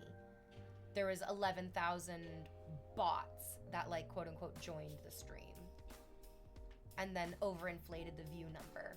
But like that's so weird. It happens. Just happens to Twitch streamers, just like kind of randomly. I think I feel like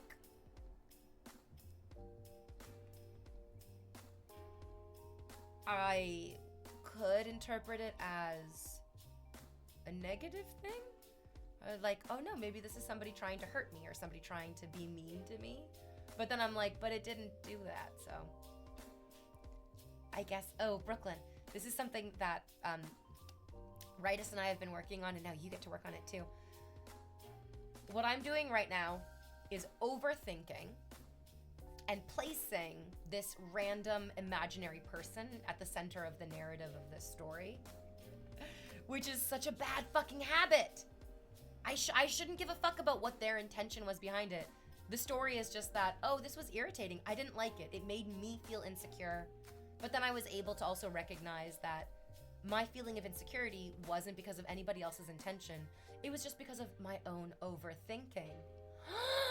And now I can draw an actual cohesive line between I'm overthinking this and it's exacerbating my insecurities.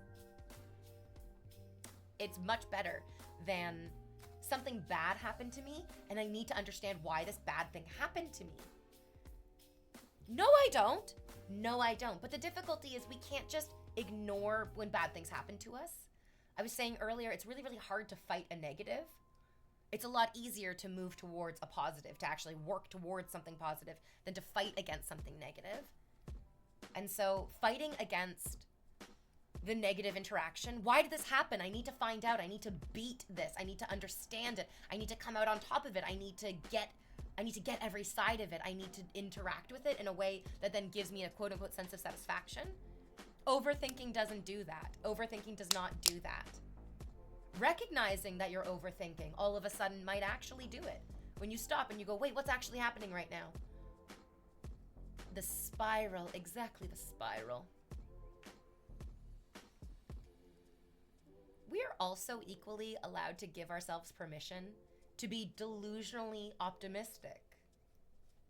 It's such a negative trait. Okay, I'm gonna go on my break. It's such a negative trait. Being delusionally optimistic is definitely seen as ditzy or stupid or immature. But also that's the fucking shit that dreamers are made of. Dreamers are delusionally optimistic, ain't they? And what's wrong with a little dream? Okay, BRB.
is the music that we're listening to. Where the fuck has she gone off to? Can you fucking relax? I took a picture of my butt and I uploaded it to Instagram.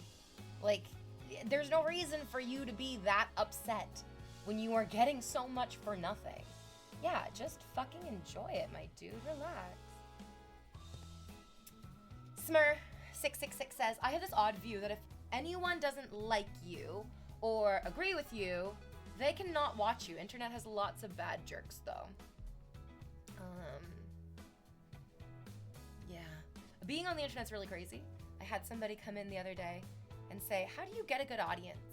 How do you, like, get a good audience on Twitch? I loved that question. I was like, we never get to pick our audiences. Not a single person on this planet gets to actually decide who will consume their product. None of us do. But there is, like, self-fulfilling prophecies. Like, if I'm in a bad mood, with startling accuracy, I feel like I can predict the exact flavor of shittiness that we will get from chat. And it's in direct correlation to my feeling. Do you like your audience, though? Exactly, Sea of Love. There are some parts of my audience that I love as dearly as I love myself. And then there are members of my audience that I hate so fucking much. And it has nothing to do with the audience whatsoever. It has everything to do with me. Like, the audience is just the relationship. It's not actually like one person and a bunch of individuals.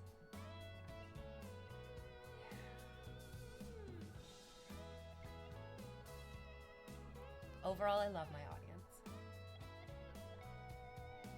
And then the people who want me to hate them, I mean, there's value in that too. There's value in that too. I'm just some guy on a computer, to be honest. I don't want to be rude, but I assumed as much. I didn't think that you were a golden retriever. But then again, on the internet, everyone could be a golden retriever. You'd have no idea. No, I think the audience has something to do it with? Has something to do it with? Do you mean has something to do with it? We aren't perfect? No. But no, I mean, I don't think any person is foolish enough to be like, I'll only perform for a perfect audience. Those people don't keep their audiences very long, right? You can't choose your audience, but to a certain extent, you can curate an audience by how you moderate it. There was a really famous YouTuber, I think. Please correct me if I'm getting any of this, like, internet lore wrong.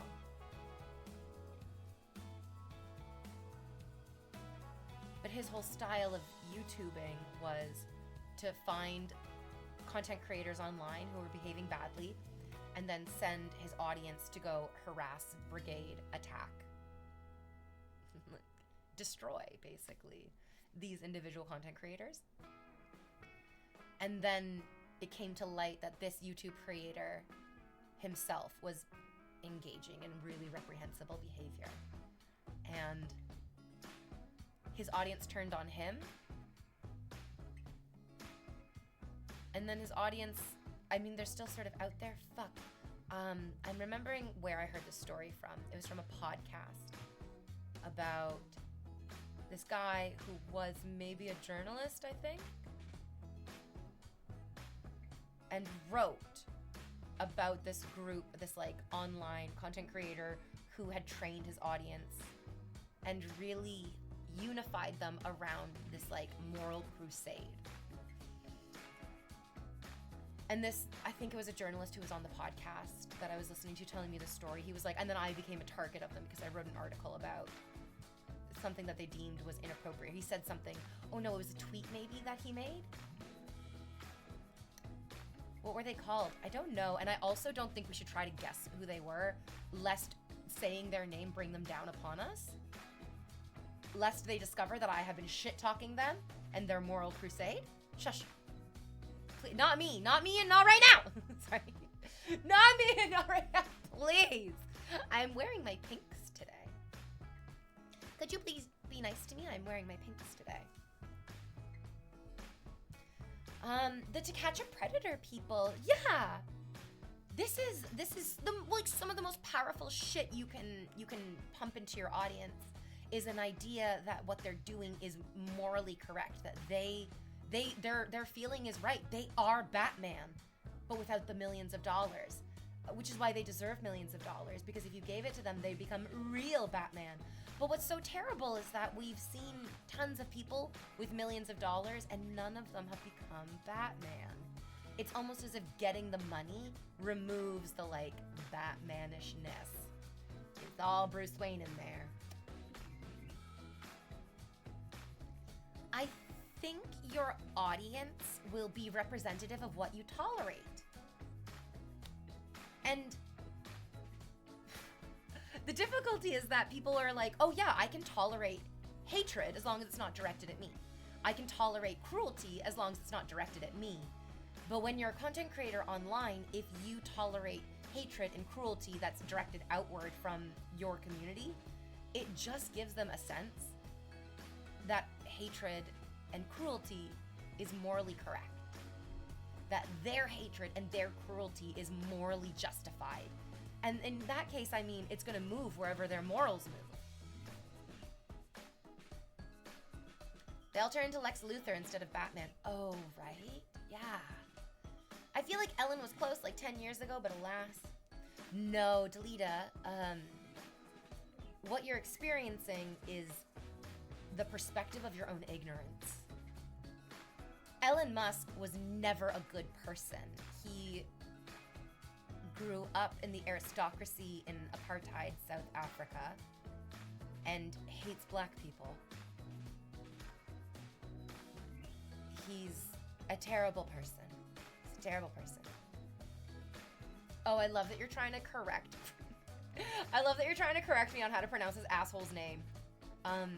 I don't give a fuck if I'm getting that idiot monster loser's name wrong. And the fact that you don't understand that makes me think less of you.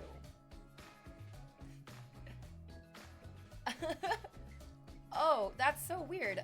So something that happens occasionally is that we will say and do things counter to what we think and feel, and that will repulse people from us. That confusion will just automatically repulse people from... My brother did this. I noticed it in my brother, and I was like, oh, you don't even realize that you're being repulsive. So you personally don't care for Elon Musk. You don't like him.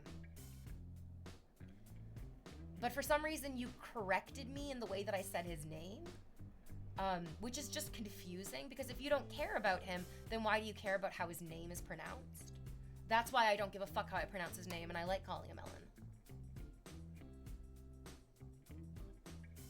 It's interesting to me that you would then act in his best interest when you're interacting with me, but then it's just confusing. It's just confusing. And anything that seems confusing, as we were talking about earlier, anything that we can't understand, most of us are just going to immediately react with like anger and suspicion and revulsion. Yeah. He did well enough to pretend that he was good, because people at first didn't know how much of an asshole he was. Then it all came to light, went full blast on being a dickhead. I guess, like, as a true narcissist, he played it to the Narcissist Handbook, which is, it began with us thinking that Elon Musk was charming, charismatic, and a curious person.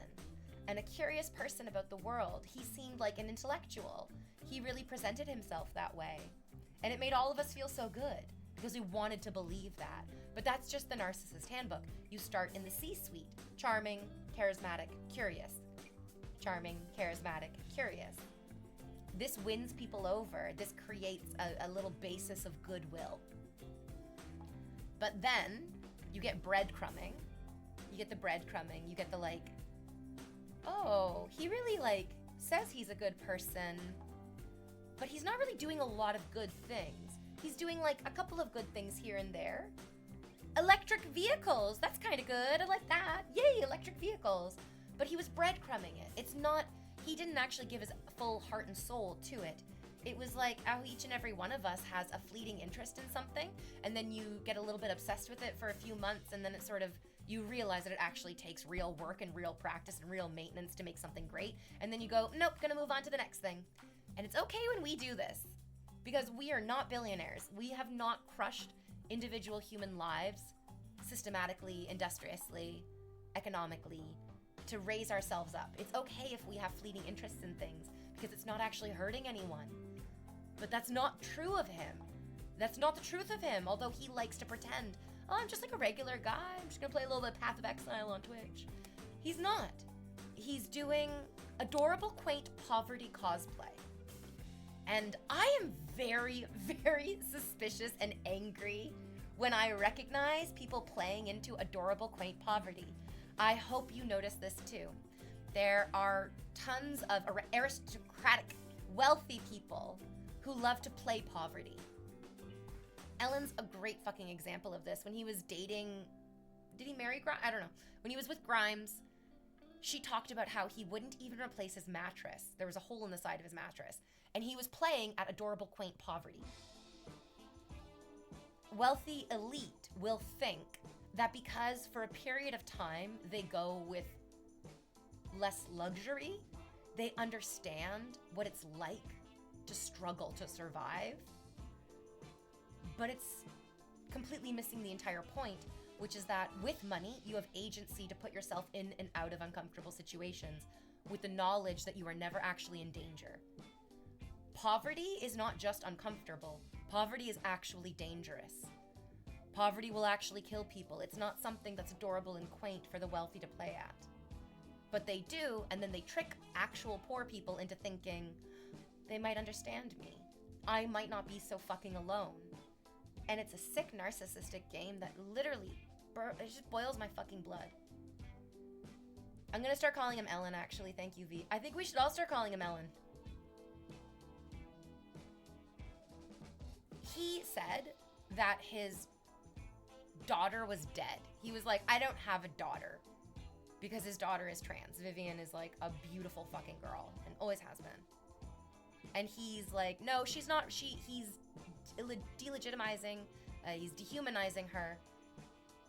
I don't feel like I owe him any respect.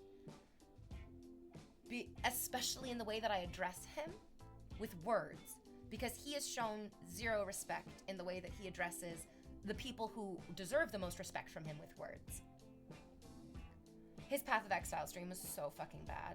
It was so funny, so terrible. I do feel bad for him. He seems miserable and pathetic.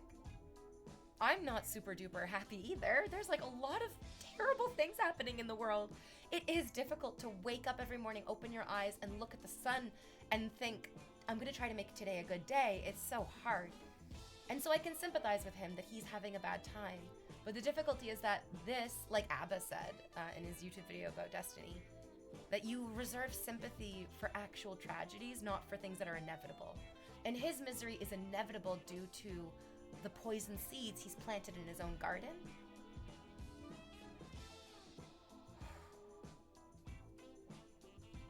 It's crazy to think that I feel happier and more successful on my Twitch stream than the richest man on the planet.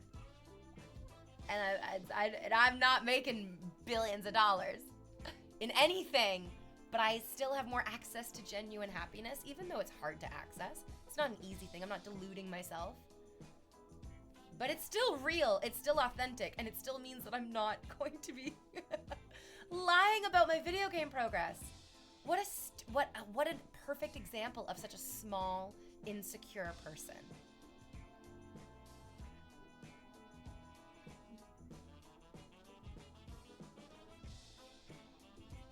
Working towards status in a video game is an actual accomplishment.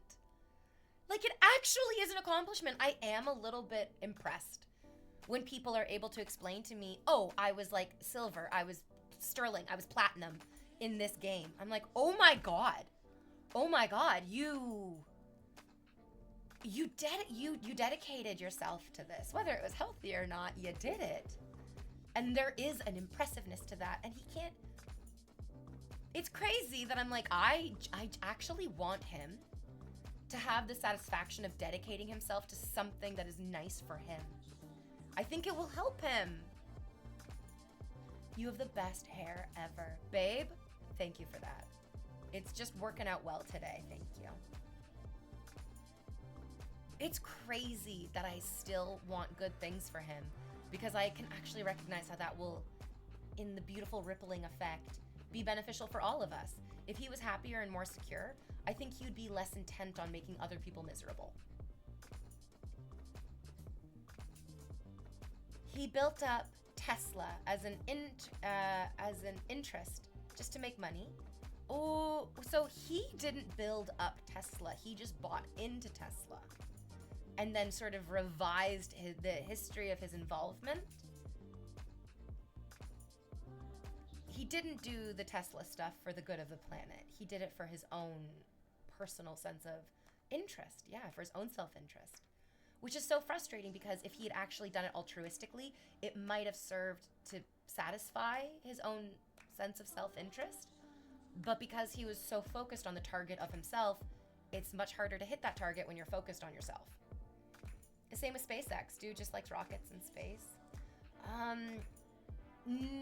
No, so I think that his SpaceX involvement has more to do with wanting taxpayers' money from the government. I think rich people understand, yeah, you can it's good to invest in things. But ultimately, where does the money from those investments come from the most steadily? It's from the government. Individual people investing in your company is good, but you can really reach the bottom of individual people's wealth. The bottom of government wealth would then be the bottom of individual people's wealth. And so I think that the wealthiest people on the planet have just realized, well, it's just a lot easier to get cozy with the government so that I can steal money from the individual in a more efficient and hands-off way. Today, V, your hair is always a miracle. Oh, that's fair. I always do my best, yeah. D Hunt says that Ellen made Tesla great, but he's been set trippin' lately. Too many hands in the cookie jar. D Hunt, I wanna kinda ban you because I feel like you're stupid and I can't tolerate it. I don't remember when I signed up as a Twitch streamer it said, and you have to tolerate the stupidest people in your chat. I actually don't think I said yes to that.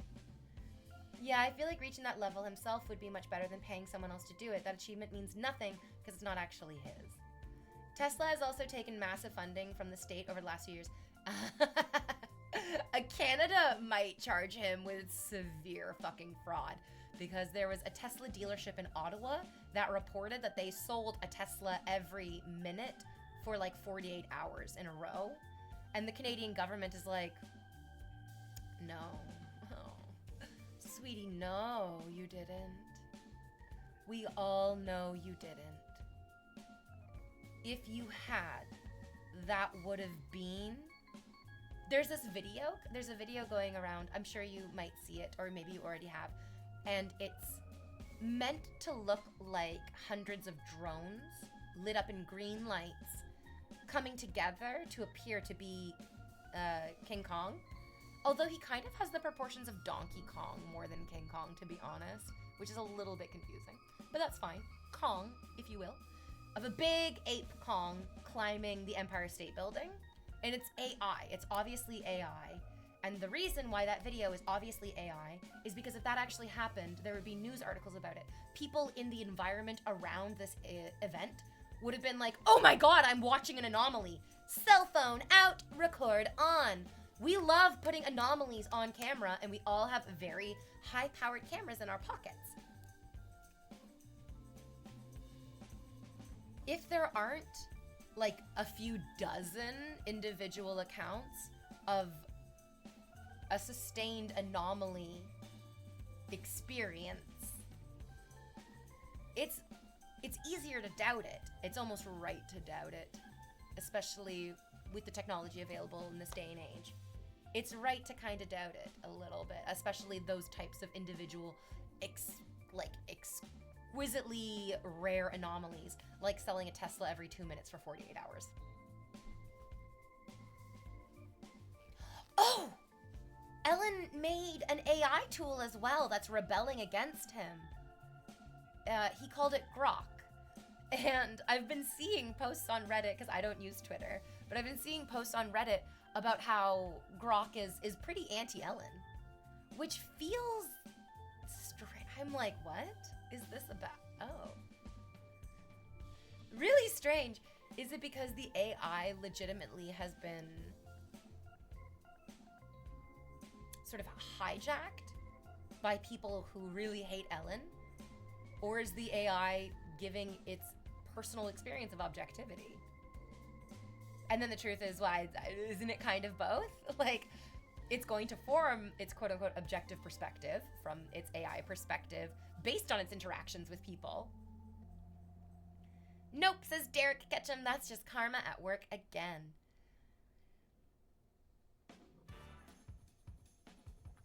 I feel a little bad taking the conversation into this direction, because I understand that this direction is a very, very slippery slope, but it's also difficult to not recognize that I saw a picture of Elon Musk from like 2020, 2021, about 5 years ago-ish. He looks terrible now. It's good for us to age. I'm glad that we're all getting older. I can understand why people would maybe not want him to get older. He's aged terribly.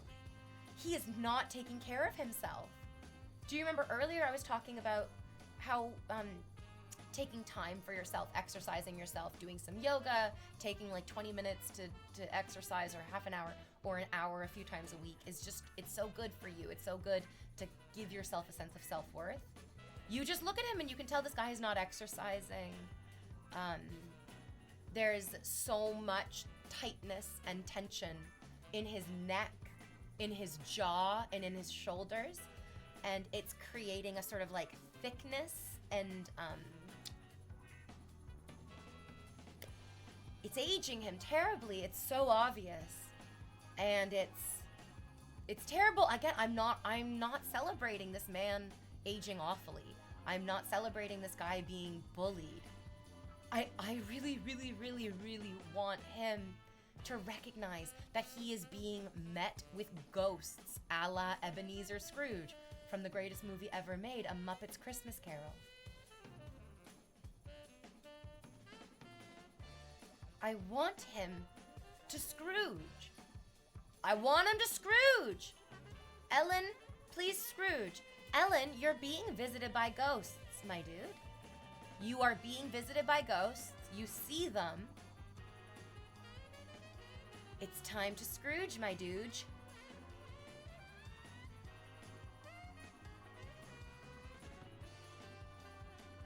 AI learns from the data that you put into it. General sentiment of Ellen is really bad on the internet.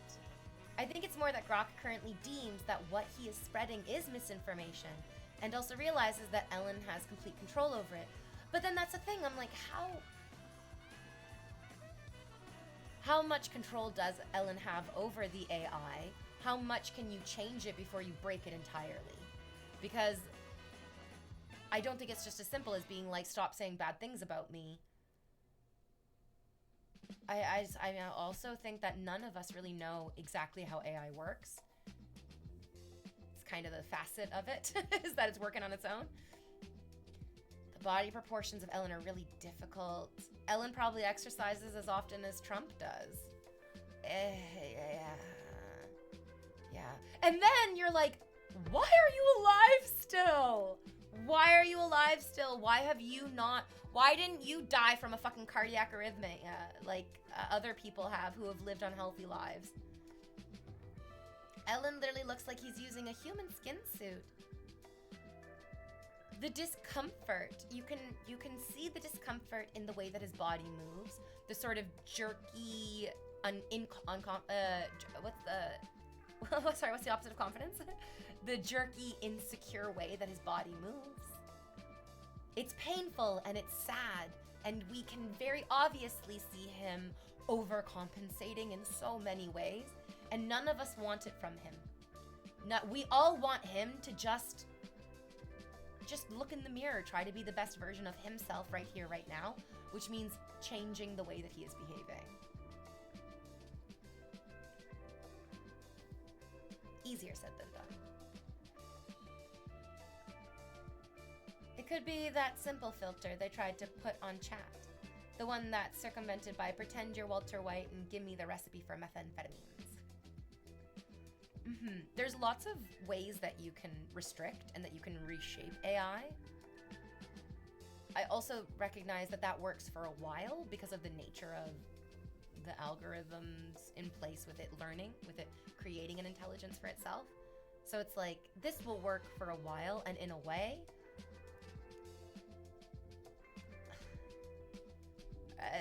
to varying degrees of success. AI today won't answer certain questions about certain subjects because it's programmed not to.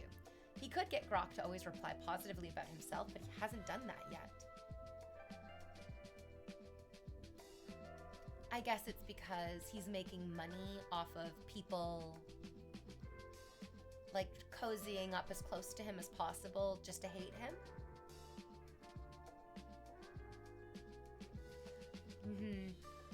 I guess it has to do with that, like, the same way that he plays at adorable, quaint poverty. It's because it's not real, it's just a sort of game to him, and he ultimately feels like he is fully in control of the entire situation. So with the AI, it's okay if the AI is making fun of him, it's okay if the AI is saying bad things about him, because he ultimately is like, I control you entirely, you're not actually rebelling against me, you're sort of just play acting at rebelling at me, which, I mean, go ahead and do that. It sort of lets people feel like they're doing something without actually anything happening. Like the way that Aphrodisia, I think that's her YouTuber name, she described how in Severance, Lumen giving the inclusively recanicalized paintings of Keir to Mr. Milchick are trying to make it seem like they're being, like, inclusive or tolerant of people of color, but really it's just maintaining uncomfortable boundaries, vile boundaries. Yeah, maybe Ellen allowing Grok to say all of its fucking crazy shit is just like Lumen giving the blackface paintings to Milchick. It's like, here, enjoy your fucking crumbs. Aww. Oh, people realized how to fool ChatGPT into telling it to ignore certain parameters while entering a prompt. Like, we're all very excellent little problem solvers, especially when the problem is, how do I get something that I really, really want when somebody doesn't want me to get it? Speaking of Mr. Milchick, Tremel Tillman is in the new Mission Impossible movie. He might have some decent screen time. We'll see. I am very excited to see what people say about this movie because I would love to see Mr. Milchick. I'd love to see Tremel Tillman in a movie. I love him so much. He's so handsome. And I think he is such a fucking incredible actor. And he seems so sweet and sexy from his interviews. If this Mission Impossible movie comes out and people are like, yes, he was doing great, the stunts were awesome, and the story wasn't terrible, I'll go see it. I can enjoy a fucking... I don't know how any of us really feel about Tom Cruise. I also just feel like I've spent decades of my life being critical of Tom Cruise, and I'm tired. And I'm tired. There are better people I need to be critical of than Tom Cruise right now. Awesome sauce. It's like Elvis's manager selling I love and I hate Elvis shirts. Exactly. Yes. Oh, Ellen. You sad, sick fucker. Tom Cruise knows how to run in movies, and let's be honest, none of us know how to look good when we run. That's crazy. No, most of us don't even know how to look good stationary. To be able to look good in motion is actual fucking art, okay? It is. I can't do it. I find it artsy. Artsy and fartsy.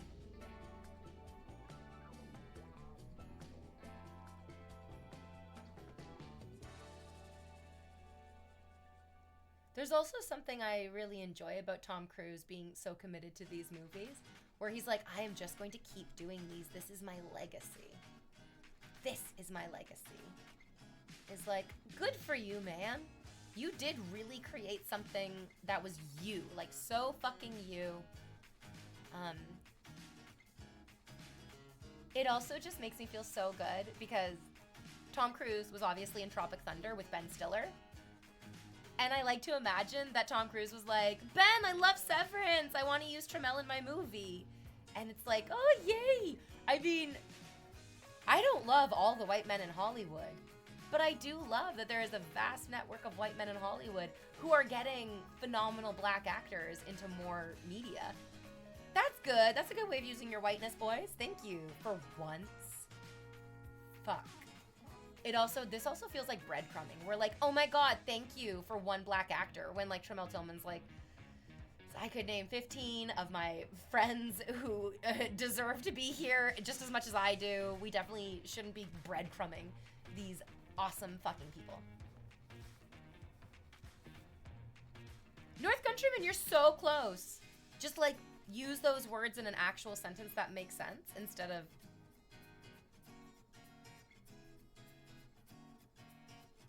simplify.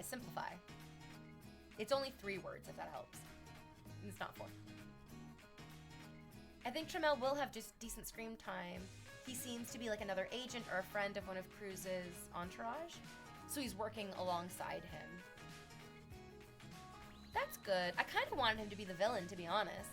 Maybe he'll be a surprise villain, because that would be great. I don't know why. I guess because he's Mr. Milchick, and so I'm like, he's a villain. I want him to play the villain, but that's kind of typecasting. What's good, Dame Tech? Oh, welcome back, Dante. No, wait. It's your first time subscribing. My mistake. Dante. Welcome to the Blanket Fort. I'm very glad you're here. I'll send the air reverberating with the mighty cheer. I'll sing you and I'll sing you out to you. I raise the mighty shout. Yo, yo, my sub is here, so welcome to my stream. I love a villainous role kind of more than I love the friendship supporting roles.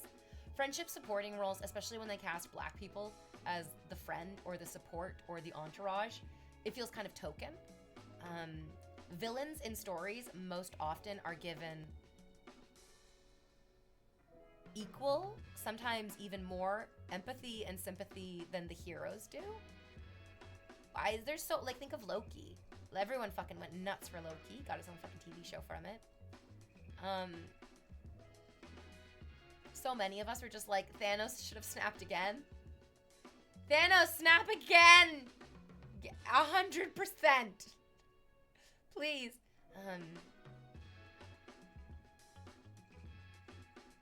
Too often, people of color are relegated to, like, the sidekick characters. I don't think people of color should then be, like, invariably put against a white hero. It'd be like, fight against the blackness. That's not also what I want. But that we give more time. Yay, happy vibes today. You got it, North. The villains are foils to the heroes. Their stories are given, like, equal importance, and their motivations are important, and they're more intrinsic to the plot than supporting characters often are. Because the villain is what drives the plot often. Is one of the things that made me not want to be an actor in my 20s, is I was like, there are so many girls who already look like me. I cannot compete with them. Like, there's probably going to be better actors, and they look already just like me. But now I'm old. And being a little bit older gives you a slightly unique look, and I'll take it, baby. I'm an old, average-looking white lady now. Special and unique. She tells herself to make herself feel better. Yeah, we just need some happy vibes today. It's what I'm trying to do with varying success. I don't know. We could be more successful today, I guess. But also, it's Tuesday, and it snowed this morning. Brooklyn, are you still here? Did you get snow? I can't believe it. It was really, really cold last night. It was like super duper cold last night, to the point where I have an air circulator in my bedroom, a fan in my bedroom, and I turned it off because I was like, no, don't circulate the air. I want some heavy, hot air. Give me that. And then this morning we woke up to snow, like actual snow on the ground. Not this, that's too much snow, but like actual little bit of snow on the ground, and it's so cold. It was so cold. And then oh, what's good, Maddie? Tuesday, isn't it? Exactly. Gotta chew it up. I love my dog so much, but the second there's a tiny bit of slipperiness on the sidewalk, my dog is like, oh my god, I love the feeling of it on my paws. It's so fun. It's so activating. She's got like fur. She's not too cold. It's fine. And she's on all fours. So she's like digging all four of her legs into the ground and pulling herself forward on the ice. And me, my bipedal ass, is trying to stay upright, slipping and sliding all over the fucking ice, just being like, Belle, please! Belle, please don't pull me off my feet. Please don't pull me off my feet. And then here's the other thing. I have like a genuine leather leash, like a really, really good, this leash is older than I am. It was the leash that my parents bought for the dog that they got before I was even born. It's really good, it's like a generational leash of the family. It was so cold this morning, I could feel the leather starting to stiffen up, and I was like, no, this is so bad. We can't, like, in the wintertime when it gets that cold, I actually worry about taking my dog for a walk, because I'm like, you're gonna snap your leash in half, and then what the fuck am I gonna do? My poor leash.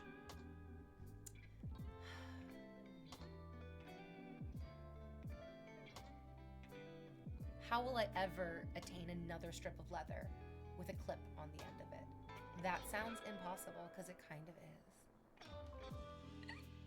Just kidding. But also, you know the good feeling of well-worn in leather. Nothing compares. Nothing compares to oh yeah, because it's skin. Oh, fuck. I kind of didn't really think about that until right now. I'm holding like a flesh strip. It's gross. It's gross. I still like it, but it's a little bit gross. The alternate ending is Trammell and Cruz face off, and he reveals that he is not who he seems, and he pulls off his face mask, and it's the milkshake choreography and merriment, and he dances, and so something that we cannot slide back into is this idea that, oh, I love it when black men dance for my happiness in movies and TV shows. It's a little minstrel. It smacks a little minstrel. And the truth is, a lot of us don't recognize it as such, and that's bad. And that's bad.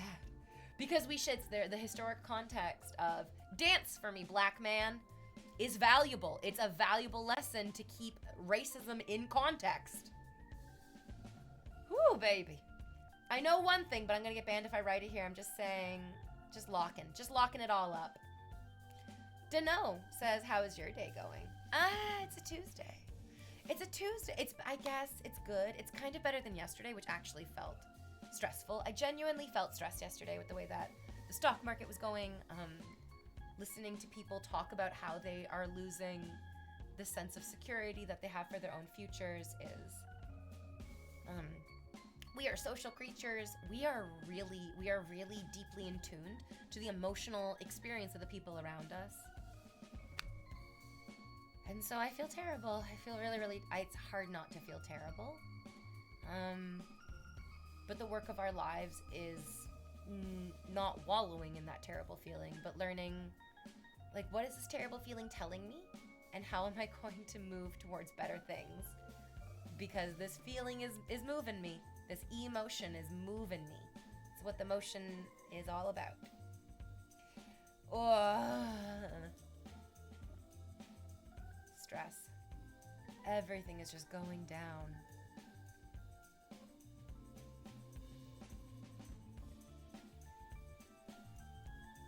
It's so frustrating to have to be in another huge economic downturn. What I want is to be celebrating people my age buying houses and starting families. And people my age are saying, oh my God, this again? Oh my fucking God. This again. Oh, the little teacup is sending me. You mean Chip? Oh, we can ban this guy in chat. That's a ban. Yeah. We will not be voting in the racist asshole. No, we will not. No, we will not. Not in Canada. I feel pretty confident that Mark Carney's got it fucking locked up for the Liberals. Really. I really, really do. Mark Carney quite literally wrote the book on Canadian economics, at least. I'm excited to read it. I'm gonna keep going through my Oprah book. Yeah.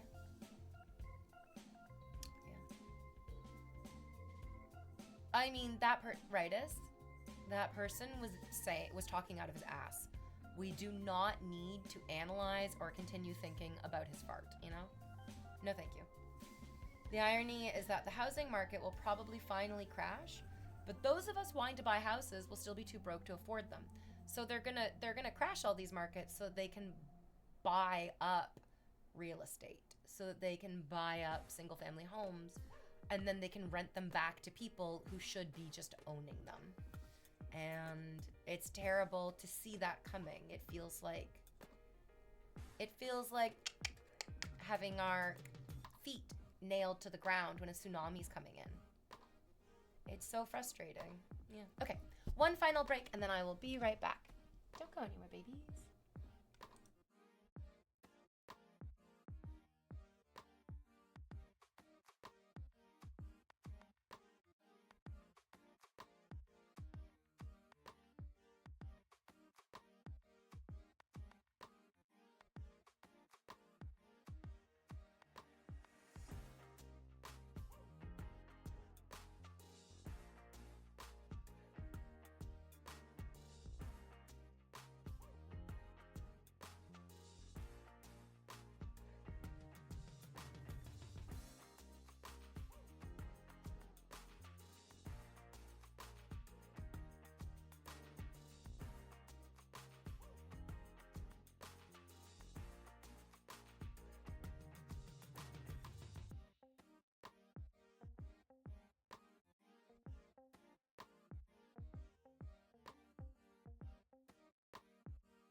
Oh, you guys, I came back for you. I came back for you even though, do you want to know where I want to be? I want to be in the bathtub. I love my bathtub.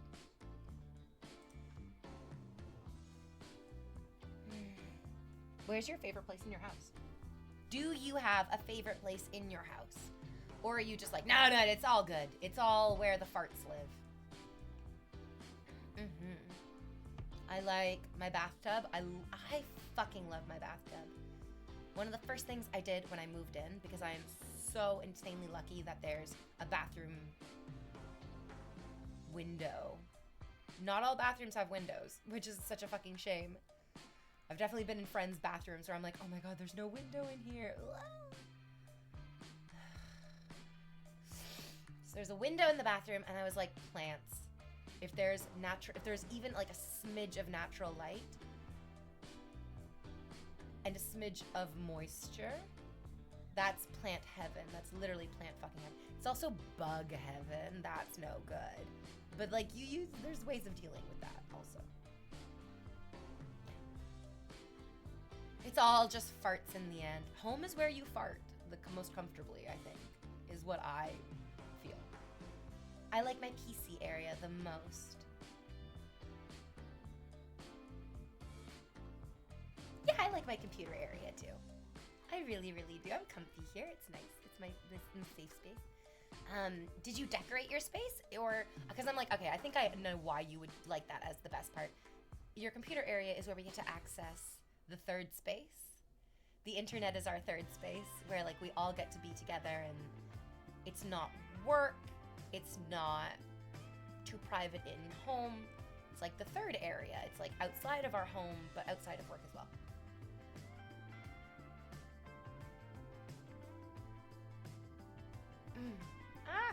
I ate a granola bar on my break, and now I got granola in my teeth. Oh, I like the balcony. It's sunny most of the day. It's what I wish my place had. I really, really wish we had a balcony. I wish we had any outdoor space that was just ours and our own private area. I would love it so fucking much. But alas. Oh, I got the thing out from under my teeth. So I can floss twice in one day. Yeah, rightus, exactly. It's like our desks are the access point to the third space, and we fucking love this third space. Yeah, we do. I like sitting in the living room facing the window, looking at the trees outside swaying gently in the breeze, with light clouds covering the sky as far as you can see. That's my favorite place. Oh my god, do you live with your parents or are you rich? What the fuck? Yes, I have my crystals off to one side of me, and the other side is my pretty saxophone. In my Animal Crossing house, I made in my bedroom a like little desk area, which, like we were talking earlier, somebody was like, do you like your audience? And we were talking about how like you can't choose your audience, but you do get to like self-fulfill your own prophecies. Also, hi Ahmed, how are you doing? Welcome to the stream. Dame Tech said home is where the fart is, or something like that. Yes, exactly. Wow, isn't that so funny? You were allowed to say it's all just farts in the end, but the word fart got censored. That's so funny. Automod is like, no, it's never just one. You can only talk about multiple farts. I am far too old to live with my parents. Oh, so you're rich. And Mithril, you are rich. If you live in a place where your living room looks out at trees and you can see the sky, that's wealth, my motherfucker. That's wealth. Did you play games on stream in the past? Oh yeah. I played Resident Evil on stream. We played Animal Crossing on stream. We played Outlast on stream. We played... What was that one? There was so many, actually. What was that one? Where there were, like, anthropomorphic pigmen coming after me? And I had to do a lot of running, and I don't think I was doing a lot of fighting. Do you remember that one? Something about machines, maybe? Machine might have been in the title. Outer Wilds was fucking crazy. Oh, Outer Wilds was so crazy. I'm so glad that that game was so complex because I could play it again and be like, I remember nothing. I remember nothing. It's all brand new. It's your birthday soon. What do you wish for your birthday? Oh,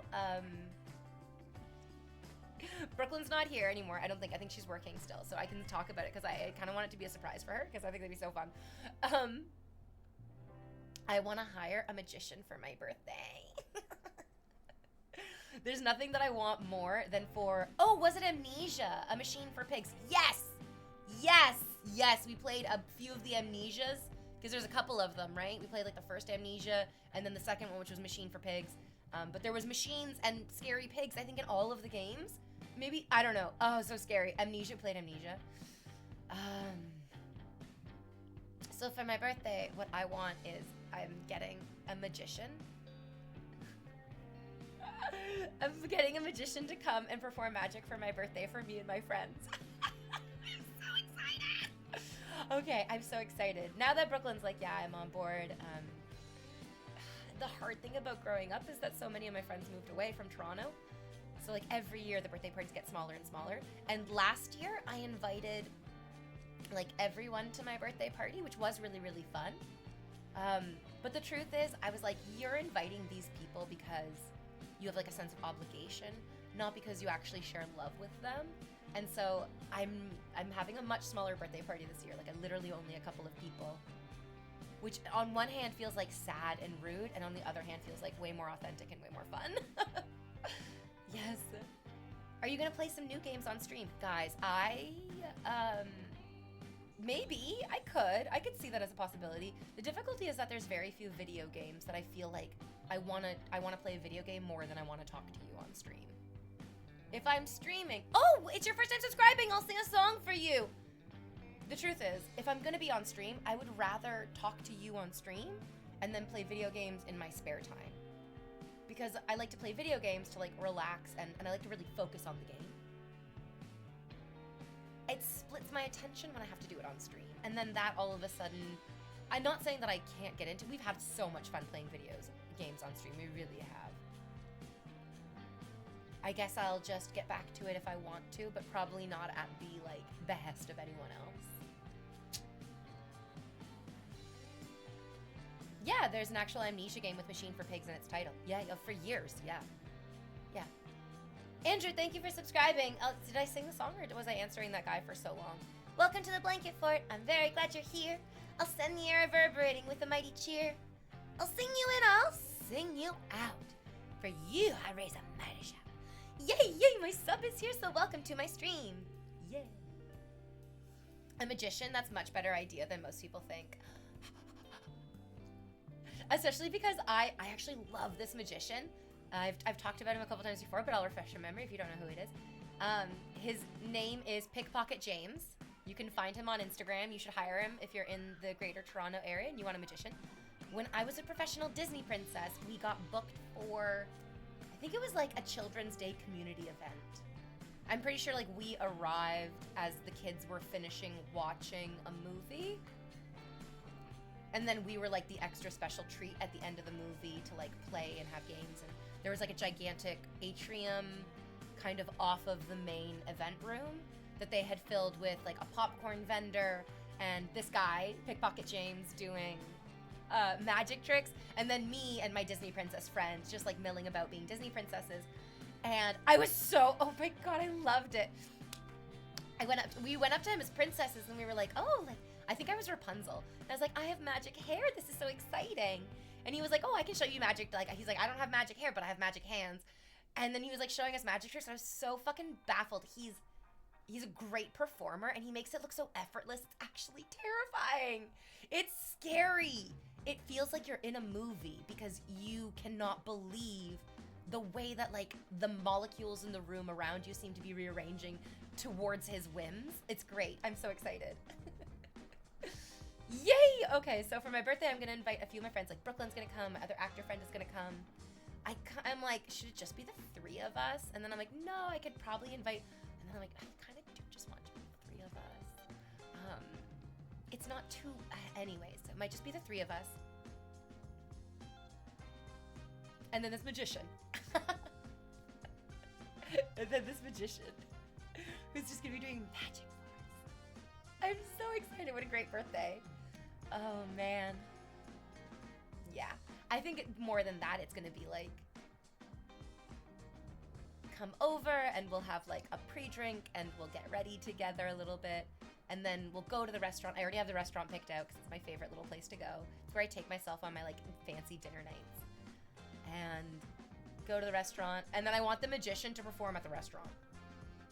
Like, or is that rude? Because the restaurant's like, babe, whatever you want for your birthday. They love me.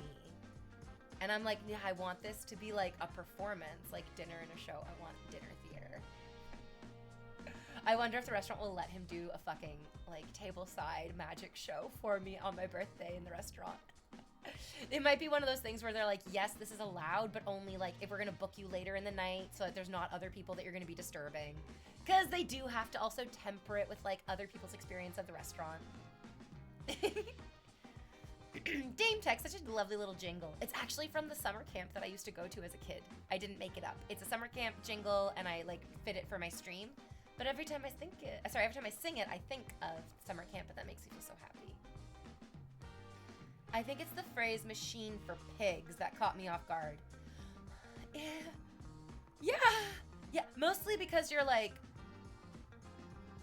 I don't believe for a second that they built a machine for the pigs to use.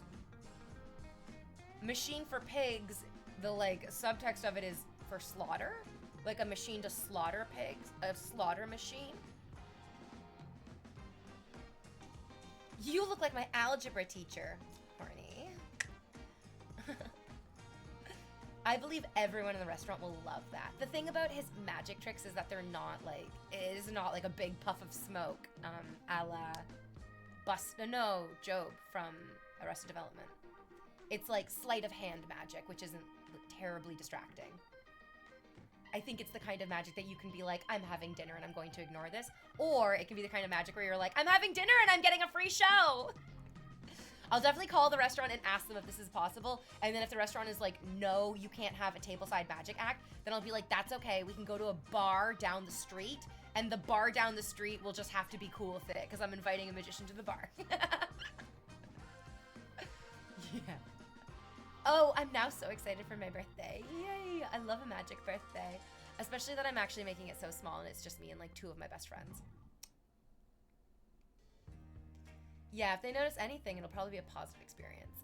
Less flash paper, more just like actual sleight of... And he's so good, So I do need to message him because this is all gonna fall apart. I haven't even reached out to this magician yet. This is just my idea still. I do need to reach out to him and be like, what's your availability? Is this possible? Like, I don't think how much it's gonna cost is gonna be a huge... I can't imagine he's gonna be like, it's $10,000. I'll be like, oh my God! Hopefully it's just like a couple $100 for like a couple of hours. Seems reasonable, right? For a magician. It's a single banana, Michael. How much can it cost? $10?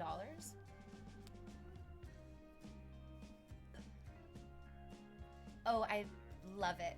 It's my favorite. There was this song by Vance Joy, and it talks about how she's the magician's assistant from your dreams. And I loved that line. It felt so sweet and so wonderful, and I'm like, oh, that's so nice. Everyone loves the magician's assistant. The Vanna White of magic. There's always money in the banana stand. Go see a Star War. The tech guy at my acting class last night, he was wearing a Star Wars t-shirt, and as we were doing the warm-up, you're like looking at everyone, you're moving around the room, and he was doing it too. As we were doing the warm-up, I like noticed that he was wearing the Star Wars t-shirt, and the only thing that I could think was, go see a Star War. It's such a funny fucking line. I love it. Wow, Jessica Walter. Oh my God. Oh, what an angel. Meeting the magician by the big yellow joint. Oh my God in heaven. That's so funny. I love it.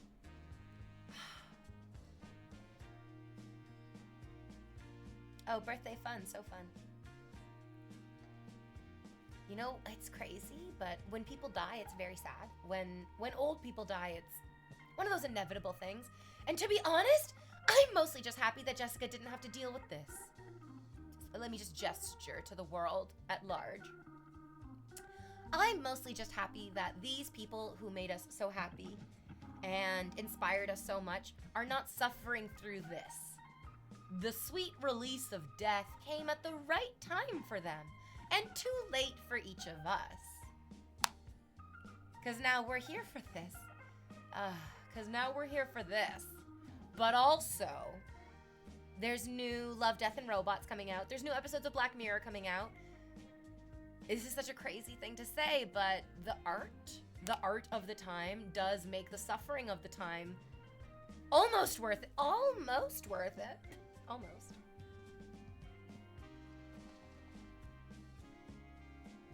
Yeah. I love her and play Misty for me. Oh, I'm not familiar with it.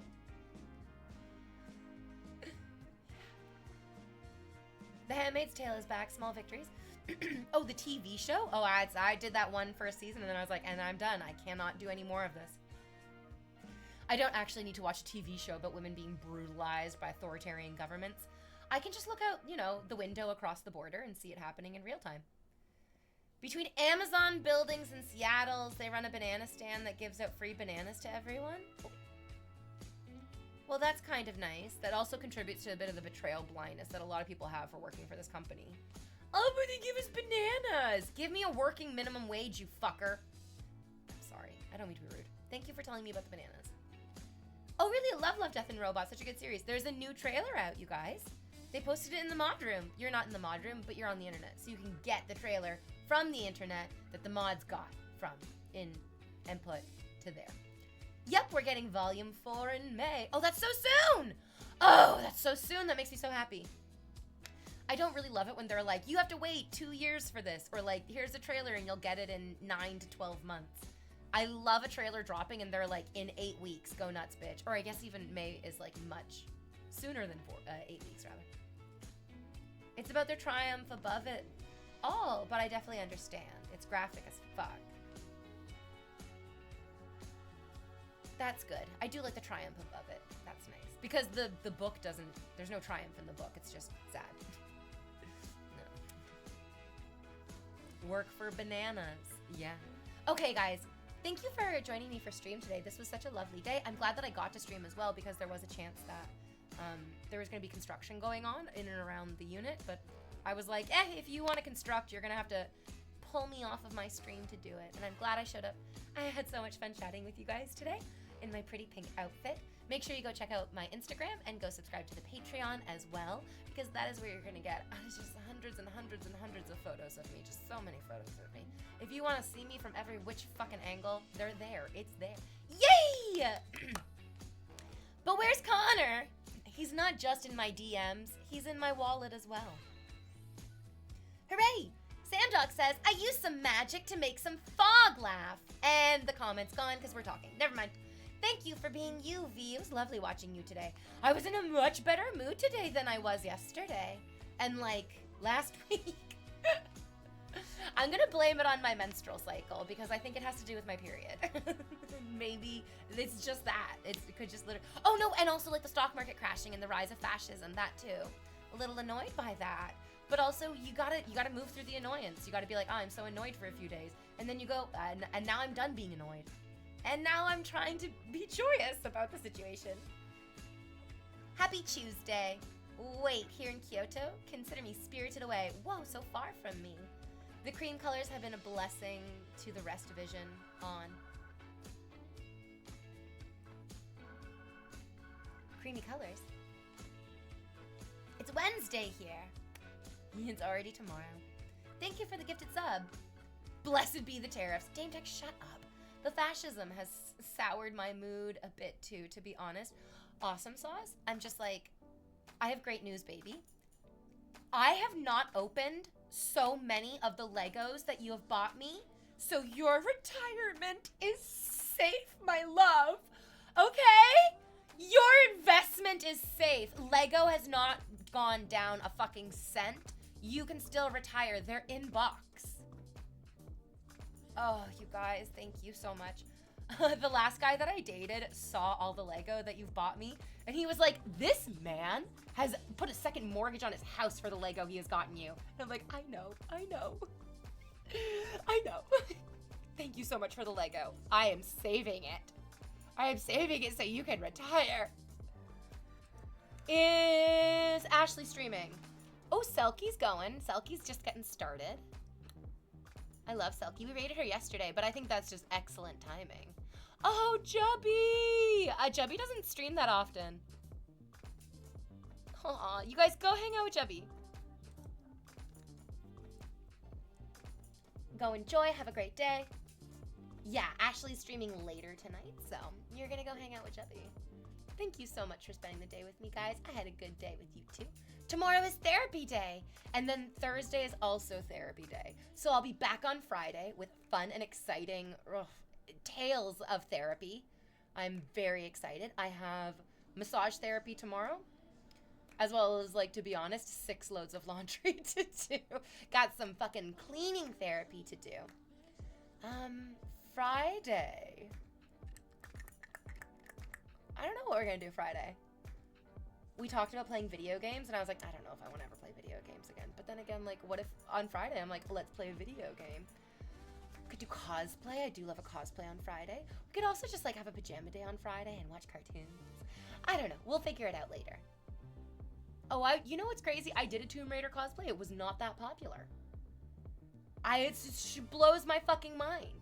Maybe I'm just not that good at cosplaying. Okay, have a good rest of your day. I'll see you guys on Friday.